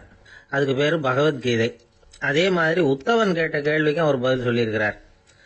அதுக்கு என்ன பேருனா உத்தவ கீதைன்னு பேர். அது சரி, உத்தவன்னா யாரு? கண்ணனுக்கு சின்ன வயசுல இருந்தே தேர் ஓட்டிக்கிட்டு இருந்தவன் அவன் தான். குருஷேத்திர போர் முடிஞ்சது. அதர்மத்தை அழிச்சு தர்மத்தை நிலைநாட்டி தர்மனுக்கு முடிச்சு விட்டினார் கண்ணபிரான். அதுக்கப்புறம் துவாரகைக்கு திரும்பினார். தான் வந்த காரியம் முடிஞ்சது. அதனால இளமையிலிருந்தே தனக்கு தேரோட்டியா இருந்து வந்த உத்தவனை கூப்பிட்டார். இதை பார்ப்பா, உனக்கு வேணுங்கிறத கேளுன்னார். அவன் தனக்குன்னு எதையும் கேட்கறதுக்கு ஆசைப்படலை. இருந்தாலும் கேள்வி கேட்கறதில்ல அவன் ரொம்ப கெட்டிக்காரன். அதனால கேட்க ஆரம்பிச்சான். பரந்தாமா, ராஜசூய யாகத்துக்கு தர்மனை கூப்பிட்டு தன்னுடைய அரண்மனையில் விருந்து வச்சான் துரியோதனன். அதுக்கப்புறம் சூதாட்டத்துக்கு கூப்பிட்டான். தர்மன் தோல்வி அடைகிற மாதிரி பண்ணிவிட்டான். நீங்கள் தான் முக்காலமும் உணர்ந்தவராச்சே, சூதாட்டத்தில் தர்மர் ஜெயிக்கிறது மாதிரி பண்ணியிருக்க கூடாதா? அந்த பகடக்காயை உருட்டுறப்போ நீங்கள் எதிர்பார்த்தது விழற மாதிரி பண்ணியிருக்கலாமே. சரி, அதுதான் இல்லை. வேடிக்கை பார்த்துக்கிட்டு இருந்த பீமன், அர்ஜுனன், நகுலன், சகாதேவன் இவங்களையும் பணையம் வச்சு ஆடுறப்போவாவது காப்பாற்றிருக்கலாம். அதையும் நீங்கள் செய்யலை. பாவம் அந்த அவல பொண்ணு, ஒன்றும் புரியாத ஒன்றும் தெரியாத அந்த உன்னுடைய சகோதரி திரௌபதி, அந்த பொண்ணை துச்சாதனன் இழுத்துக்கிட்டு துகில் உரிகிற கட்டத்தில் காப்பாத்தினியே. இது நியாயமா, முறையா, அறமா? இதுதான் உத்தவன் கேட்ட கேள்வி. இதுக்கு பரந்தாமன் பதில் சொல்றார். அப்படி கேள் உத்தவா. தருமனை துரியோதனன் சூதாட அழைக்கும் பொழுது என்ன சொன்னான் தெரியுமா? நான் பணையம் வைக்கிறேன், எனக்கு பதிலாக என்னுடைய மாமன் சகுனி பகடக்காய்களை உருட்டுவான்னு சொன்னான். உடனே தருமன், எனக்கு பதிலாக என்னுடைய மைத்துனன் கண்ணன் பகடக்காய்களை உருட்டுவான்னு சொல்லியிருக்கலாமே. அப்படி சொல்லல. என்ன செஞ்சான் தெரியுமா? துரியோதனன் கூட சூதாட்டத்துக்கு சம்மதிச்சுட்டோம், கடவுளே இது என்னுடைய மைத்துனன் கண்ணபிரானுக்கு தெரியக்கூடாது அப்படின்னு வேண்டிக்கிட்டான். இதனால தருமன் எனக்கு மனசால தடை போட்டுட்டான். அதனால அரண்மனைக்கு வெளியிலேயே என்னை கூப்பிடுவாங்கன்னு நான் காத்துக்கிட்டு இருந்தேன். பீமன், அர்ஜுனன், நகுலன், சகாதேவன், திரௌபதி இவங்களை பணையம் வச்சு ஆடுறப்போவாவது கூப்பிடுவாங்கன்னு பார்த்தேன். அப்பவும் அவங்க என்னை கூப்பிடல, நினைக்கல. திரௌபதியை துச்சாதனன் கூந்தலை பிடிச்சி இழுக்கிறான். அப்போ கூட அவ தன்னுடைய உடல் பலத்தால தடுக்கிறதுக்கு முயற்சி பண்ணாலே தவிர என்ன நினைக்கல. துரியோதனன் சபைக்கு இழுத்து செல்லப்பட்ட திரௌபதி அறநூல்களையும் அரச நீதிகளையும் சொல்லிக்கிட்டு இருந்தாலே தவிர என்ன நினைச்சே பார்க்கல. துகில் உரிகிற கட்டத்தில் தான் ஹரி ஹரி கண்ணா பரந்தாமன்னு கூப்பிட்டா. அதனால தான் அப்போ போய் நான் காப்பாத்தினேன் அப்படின்னா பரந்தாமன். அப்படின்னா நீ அழைச்சாதான் போவியா, நீயா போக மாட்டியா அப்படின்னு கேட்குறான் உத்தவன். ஆமாம், நான் கூப்பிட்டாதான் போவேன். மனிதர்கள் செய்யக்கூடிய செயல்களையெல்லாம் அவங்கவுங்க போக்கிலேயே விட்டுட்டு வேடிக்கை பார்த்துக்கிட்டு இருப்பேன். நான் குறுக்கிட்டு ஒன்றுமே செய்ய மாட்டேன் அப்படின்னா பரந்தாமன். மனுஷன் தவறு பண்ணுனா திருத்த மாட்டியா, சும்மா பார்த்துக்கிட்டு தான் உட்காந்துருப்பியா அப்படின்னு கேட்குறான் உத்தவன். நான் மனுஷனுடைய உள்ளத்தில் இருக்கிறப்போ என் எதிரில் மனுஷன் தவறு பண்ண மாட்டான் அப்படின்னு ஆனா கண்ணன். அதாவது யார் நினைக்கிறாங்களோ அவங்க உள்ளத்துல எல்லாம் அவன் இருக்கிறான். அப்படி இருக்கிறப்போ தவறு செய்ய மனுஷன் அஞ்சுவான். இதுதான் உத்தவ கீதைங்கிறது. இந்த காலத்திலயும் சில பேர் பகவான் மாதிரி அடுத்தவங்க கஷ்டப்படுறத வேடிக்கை பார்த்துக்கிட்டு இருக்கிறது உண்டு. அன்னைக்கு அப்படித்தான். நடுத்தெருவில் ஒரு திருடனை பிடிச்சி எல்லாரும் சேர்ந்து அடிச்சுக்கிட்டு இருக்கிறாங்க. ஒரு ஆள் மட்டும் தள்ளி நின்று அதை வேடிக்கை பார்த்துக்கிட்டு இருக்கான். பார்த்துக்கிட்டு சிரிச்சுக்கிட்டு இருக்கிறான். என்ன சார் இது, பாவம் அந்த ஆளை போட்டு அப்படி அடிக்கிறாங்களே அப்படின்னும். அடிக்கட்டும் சார், அவன் அடி வாங்க வேண்டிய ஆள் தான் அப்படின்னா அவன். ஏன் சார் அப்படி சொல்கிறீங்க அப்படின்னு கேட்டோம். பின்ன என்ன சார், நான் ஒருத்தர் பையில் இருந்த பர்ஸை எடுக்கிறதுக்கு முயற்சி பண்ணிக்கிட்டு இருந்தேன். அதுக்குள்ளே அவன் முந்திக்கிட்டு அபேஸ் பண்ணிவிட்டான். பர்ஸை அவன் எடுத்துட்டான். பார்க்கறதுன்னா எடுக்கிறது அவனா? என்ன சார் நியாயம் இது? நல்லா வாங்கட்டும் அப்படிங்கிறான்.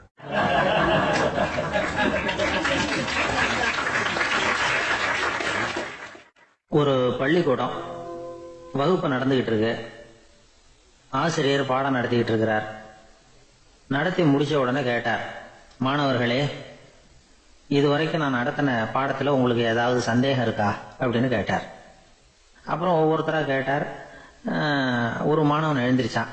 சார், எனக்கு சந்தேகம் எதுவுமே இல்லைன்னா. ஏன்னு கேட்டார். ஏன்னா எனக்கு நீங்கள் நடத்தின பாடம் தெளிவாக புரிஞ்சுட்டுது, அதனால சந்தேகம் வரலன்னா. இன்னொரு மாணவன் எழுந்திருச்சான். சார், எனக்கும் சந்தேகம் எதுவும் இல்லைன்னா. ஏண்டான்னு கேட்டார். ஏன்னா எனக்கு நீங்கள் நடத்தின பாடம் எதுவுமே புரியல, அதனால சந்தேகம் வரல அப்படின்னா. இந்த இடத்துல நாம் கொஞ்சம் சிந்திச்சு பார்க்கணும். இந்த உலகத்தில் எல்லாம் புரிஞ்ச ஒருத்தனுக்கும் சந்தேகம் வராது, எதுவுமே புரியாத ஒருத்தனுக்கும் சந்தேகம் வராது. அறகுறையாக புரிஞ்சுக்கிட்டவன் இருக்கான் பாருங்க, அவனுக்கு தான் அடிக்கடி சந்தேகம் வரும். ஆக மாணவர்களை இந்த 3 வகையாக பிரிக்கலாம். அதே மாதிரி தான் மனிதர்களையும் 3 வகையாக பிரிக்கிறாங்க ஆன்மீகவாதிகள். ஒரு ஆன்மீக பெரியவர் என்ன சொல்றார் தெரியுமா? இந்த உலகத்தில் 3 வகையான மனிதர்கள் இருக்கிறாங்களாம். முதல் வகை எப்படி தெரியுமா? இவங்களுக்கு எதையும் தெரிஞ்சுக்கணுங்கிற அவசியமே கிடையாது. ஏன்னா அவங்களுக்கு எல்லாமும் தெரியும். இவங்க ஞானத்தின் முழு வடிவா இருக்கிற காரணத்தினால அவங்களுக்கு எந்த சந்தேகமும் இல்லை, எந்த கேள்விகளும் கிடையாது. இந்த நிலையில இருக்கிறவன் கிருஷ்ணன். எல்லாத்துக்கும் விட தெரிஞ்சுக்கிட்ட நிலையில அவன் விடையாக மாறிவிட்டான் அப்படின்னு சொல்லுவாங்க. 2வது நிலையில இருக்கிறவன் அர்ஜுனன். இவனுக்கு எப்போ பார்த்தாலும் கேள்விதான், சந்தேகம்தான். பதில் சொல்ல சொல்ல அவனுக்கு இருக்கிற சந்தேகமும் அதிகமாகிட்டே இருக்கும், குறையவே குறையாது. அர்ஜுனன் மாதிரி உள்ளவங்க எப்பவும் கேள்வி கேட்டுக்கிட்டே இருப்பாங்க. ஒரு கேள்விக்கு விட கிடைச்சுட்டுன்னு வைங்க, உடனே இன்னொரு கேள்வி அவங்க கிட்ட இருந்து வரும். கிருஷ்ணனுடைய நிலை எப்படின்னா அது கேள்விகளே அற்ற ஒரு நிலை. அர்ஜுனனுடைய நிலை எப்படின்னா அது கேள்விகளை தவிர வேறு எதுவும் அற்ற ஒரு நிலை. இவங்களை தவிர இன்னொரு ஆள் இருக்கிறான், அவனுக்கும் கேள்விகள் அற்ற ஒரு நிலை தான். அவன் யாருன்னா துரியோதனன். இவனுக்கு தெரிஞ்சுக்கணுங்கிற எண்ணமே சுத்தமா கிடையாது. ஆவலே இல்லைங்கிறதுனால அதை புரிஞ்சுக்கணுங்கிற அவசியமும் இல்லை. அதனால அவனுக்கு கேள்விகள் அற்ற ஒரு நிலையில அவன் இருந்துகிட்டு இருக்கிறான். எல்லா பதிலும் தெரிந்து கொண்ட நிலையில கிருஷ்ணனும் கேள்விகள் அற்ற நிலையில இருக்கிறான். தெரிஞ்சுக்கணுங்கிற ஆவலே இல்லாத துரியோதனனும் கேள்விகள் அற்ற நிலையிலே இருக்கிறான். இப்படியும் இல்லாம அப்படியும் இல்லாம 2ம் கெட்ட நிலையில இருக்கிறானே, அவன் தான் அர்ஜுனன். அதனால பெரியவங்கள்லாம் என்ன சொல்றாங்கன்னா, இந்த உலகத்துல அர்ஜுனன்களா இருக்கிறவங்க ஒண்ணு துரியோதனனா மாறிடணும், இல்லைன்னா கிருஷ்ணனா மாறிடணும். இதை தவிர வேற வாய்ப்பு இல்லை. துரியோதனன் மாதிரி உள்ளது விலங்கு நிலை, கிருஷ்ணன் மாதிரி உள்ளது தெய்வ நிலை. அர்ஜுனன் விலங்காவும் ஆக முடியல, தெய்வமாவும் ஆக முடியல. இப்படி 2ம் கெட்டானா இருக்கிற வரைக்கும் இந்த கேள்விகளும் பிரச்சனைகளும் இருந்துகிட்டே தான் இருக்கும். இதுதான் பெரியவர்கள் சொல்லுகிற அனுபவ உண்மை. ஒரு ஆசிரியர் ரொம்ப விரிவா விளக்கமா பாடம் நடத்தின பிறகு, மாணவர்களே ஏதாவது சந்தேகம் இருந்தா கேளுங்கன்னாராம். ஒரு மாணவன் எழுந்திருச்சான். சார், எனக்கு ஒரு சந்தேகம்னா. என்னன்னு கேட்டார். இது வரைக்கும் என்ன பாடம் சார் நடத்துனீங்க அப்படின்னா அந்த பையன்.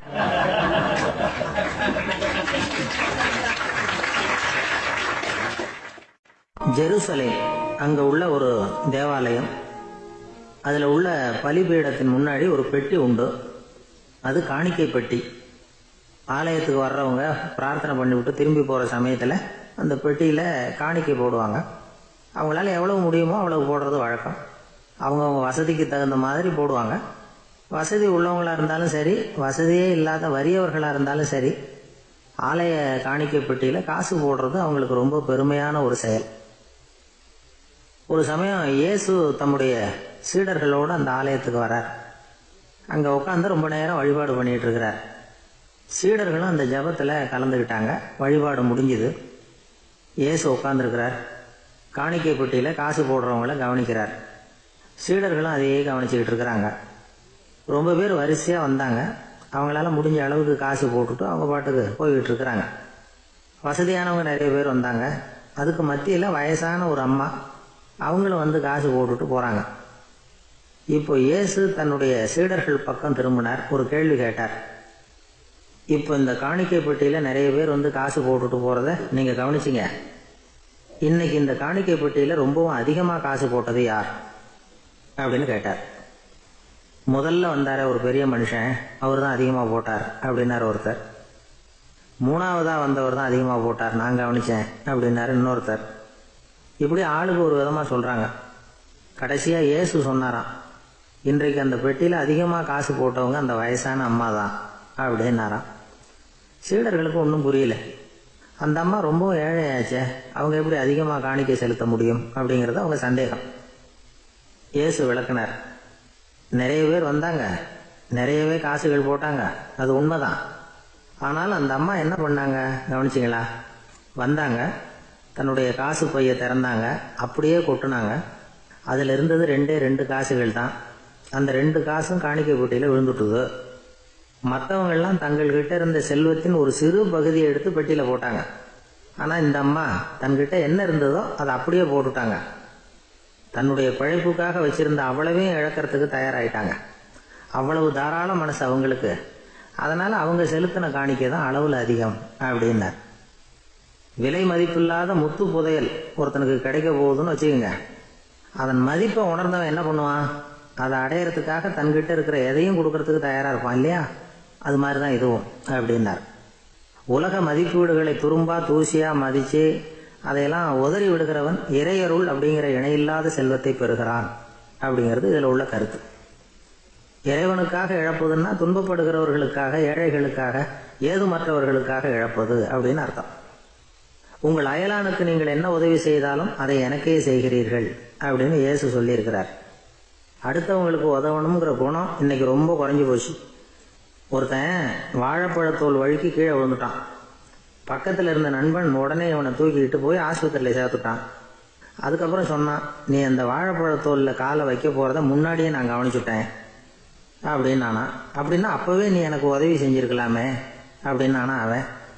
நான் டாக்டருக்கு உதவலாம்னு நினச்சிட்டேன் அப்படின்னா இவன்.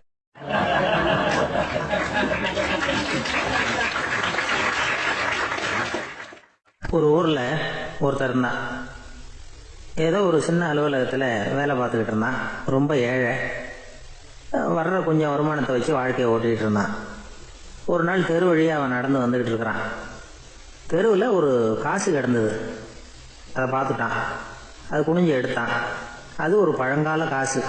அந்த காசு நடுவில் ஒரு துளை இருந்தது. அதாவது துளையிட்ட நாணயம். பழங்காலத்தில் புழக்கத்தில் இருந்த ஒரு நாணயம் அது. துளையிட்ட நாணயம் கிடைச்சதுன்னா ரொம்ப நல்லது, அது அதிர்ஷ்டம் அப்படின்னு ஒரு நம்பிக்கை உண்டு. இவன் கையில் அது கிடைச்சதும் ரொம்ப சந்தோஷப்பட்டான். இனிமேல் என்னுடைய கஷ்டம்லாம் தீரப்போகுது, அதிர்ஷ்டம் என்னை தேடி வரும், நான் பணக்காரன் ஆகிடுவேன் அப்படின்னு சொல்லிட்டு அந்த காசை தன்னுடைய கோட்டு பையில் பத்திரமா போட்டு வச்சுக்கிட்டான். அடிக்கடி அதை தொட்டு பார்த்துக்கிறது உண்டு, வெளியில் எடுக்க மாட்டான். இப்படியே கொஞ்ச காலம் ஆச்சு. அதுக்கப்புறம் என்னாச்சு தெரியுமா? நிஜமாகவே அதிர்ஷ்டம் அவனை தேடி வர ஆரம்பிச்சுட்டுது. செல்வம் வந்து குவிஞ்சுது. பணம், பதவி, புகழ் எல்லாம் வந்து சேர்ந்தது.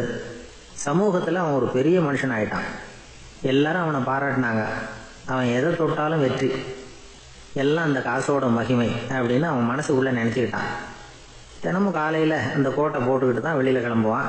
புறப்படுறதுக்கு முன்னாடி கோட்டு பாக்கெட்டை தொட்டு பார்த்துக்குவான், உள்ளே காசு இருக்கா அப்படிங்கிறத உறுதிப்படுத்திக்குவான். அதுக்கப்புறம் தான் வெளியில் கிளம்புவான். இப்படியே பல வருஷம் ஓடி போச்சு. ஒரு நாள் அவனுக்கு அந்த ஆசை வந்துட்டுது. அதாவது அந்த துளையிட்ட நாணயத்தை எடுத்து கண்ணால் பார்க்கணும் அப்படின்னு. காலையில் சாப்பிட்டுக்கிட்டு இருந்தான். அப்போ தன்னுடைய மனைவி கிட்ட சொன்னான், ரொம்ப நாளைக்கு அப்புறம் என்னுடைய அந்த நாணயத்தை இன்னைக்கு வெளியில் எடுத்து பார்க்க போகிறேன்னா. என்னத்துக்கு அது, இப்போ அதை பார்க்க வேணாமே அப்படின்னு மெதுவாக இழுத்தாங்க அந்த அம்மா. இல்லை நான் பார்த்தே தீரணும் அப்படின்னு அவன் தன்னுடைய சட்டை பைக்குள்ள கையை விட்டான். உள்ளே இருந்த நாணயத்தை வெளியில் எடுத்தான். பார்த்தா அவனுக்கு ஆச்சரியமாக போச்சு. அந்த நாணயத்தில் தொலையே இல்லை. என்ன ஆச்சு அப்படின்னு சொல்லி அவன் ரொம்ப குழம்பி போயிட்டான். இப்போ அந்த அம்மா சொன்னாங்க, நான் தான் ஒரு நாள் உங்கள் கோட்டு ரொம்பவும் தூசியாக இருக்கேன்னு சொல்லி அதை ஜன்னலுக்கு வெளியில் உதறினேன். உள்ளே இருந்த அந்த காசு அப்போ எனக்கு தெரியாது, ஞாபகத்தில் இல்லை. அது தெருவில் விழுந்துட்டு போல இருக்கு. அதுக்கப்புறம் எவ்வளவோ தேடி பார்த்தேன், கிடைக்கல. அதுக்குள்ளே அதை யாரோ எடுத்துகிட்டு போயிட்டாங்க போல இருக்கு. அது இல்லைங்கிறது உங்களுக்கு தெரிஞ்சால் வருத்தமாக இருக்குமேங்கிறதுக்காக நான் தான் வேற ஒரு நாணயத்தை எடுத்து சட்டை பைக்குள்ளே வச்சுட்டேன் அப்படின்னு விவரத்தை சொன்னாங்க அந்த அம்மா. இது எப்போ நடந்ததுன்னு கேட்டான்.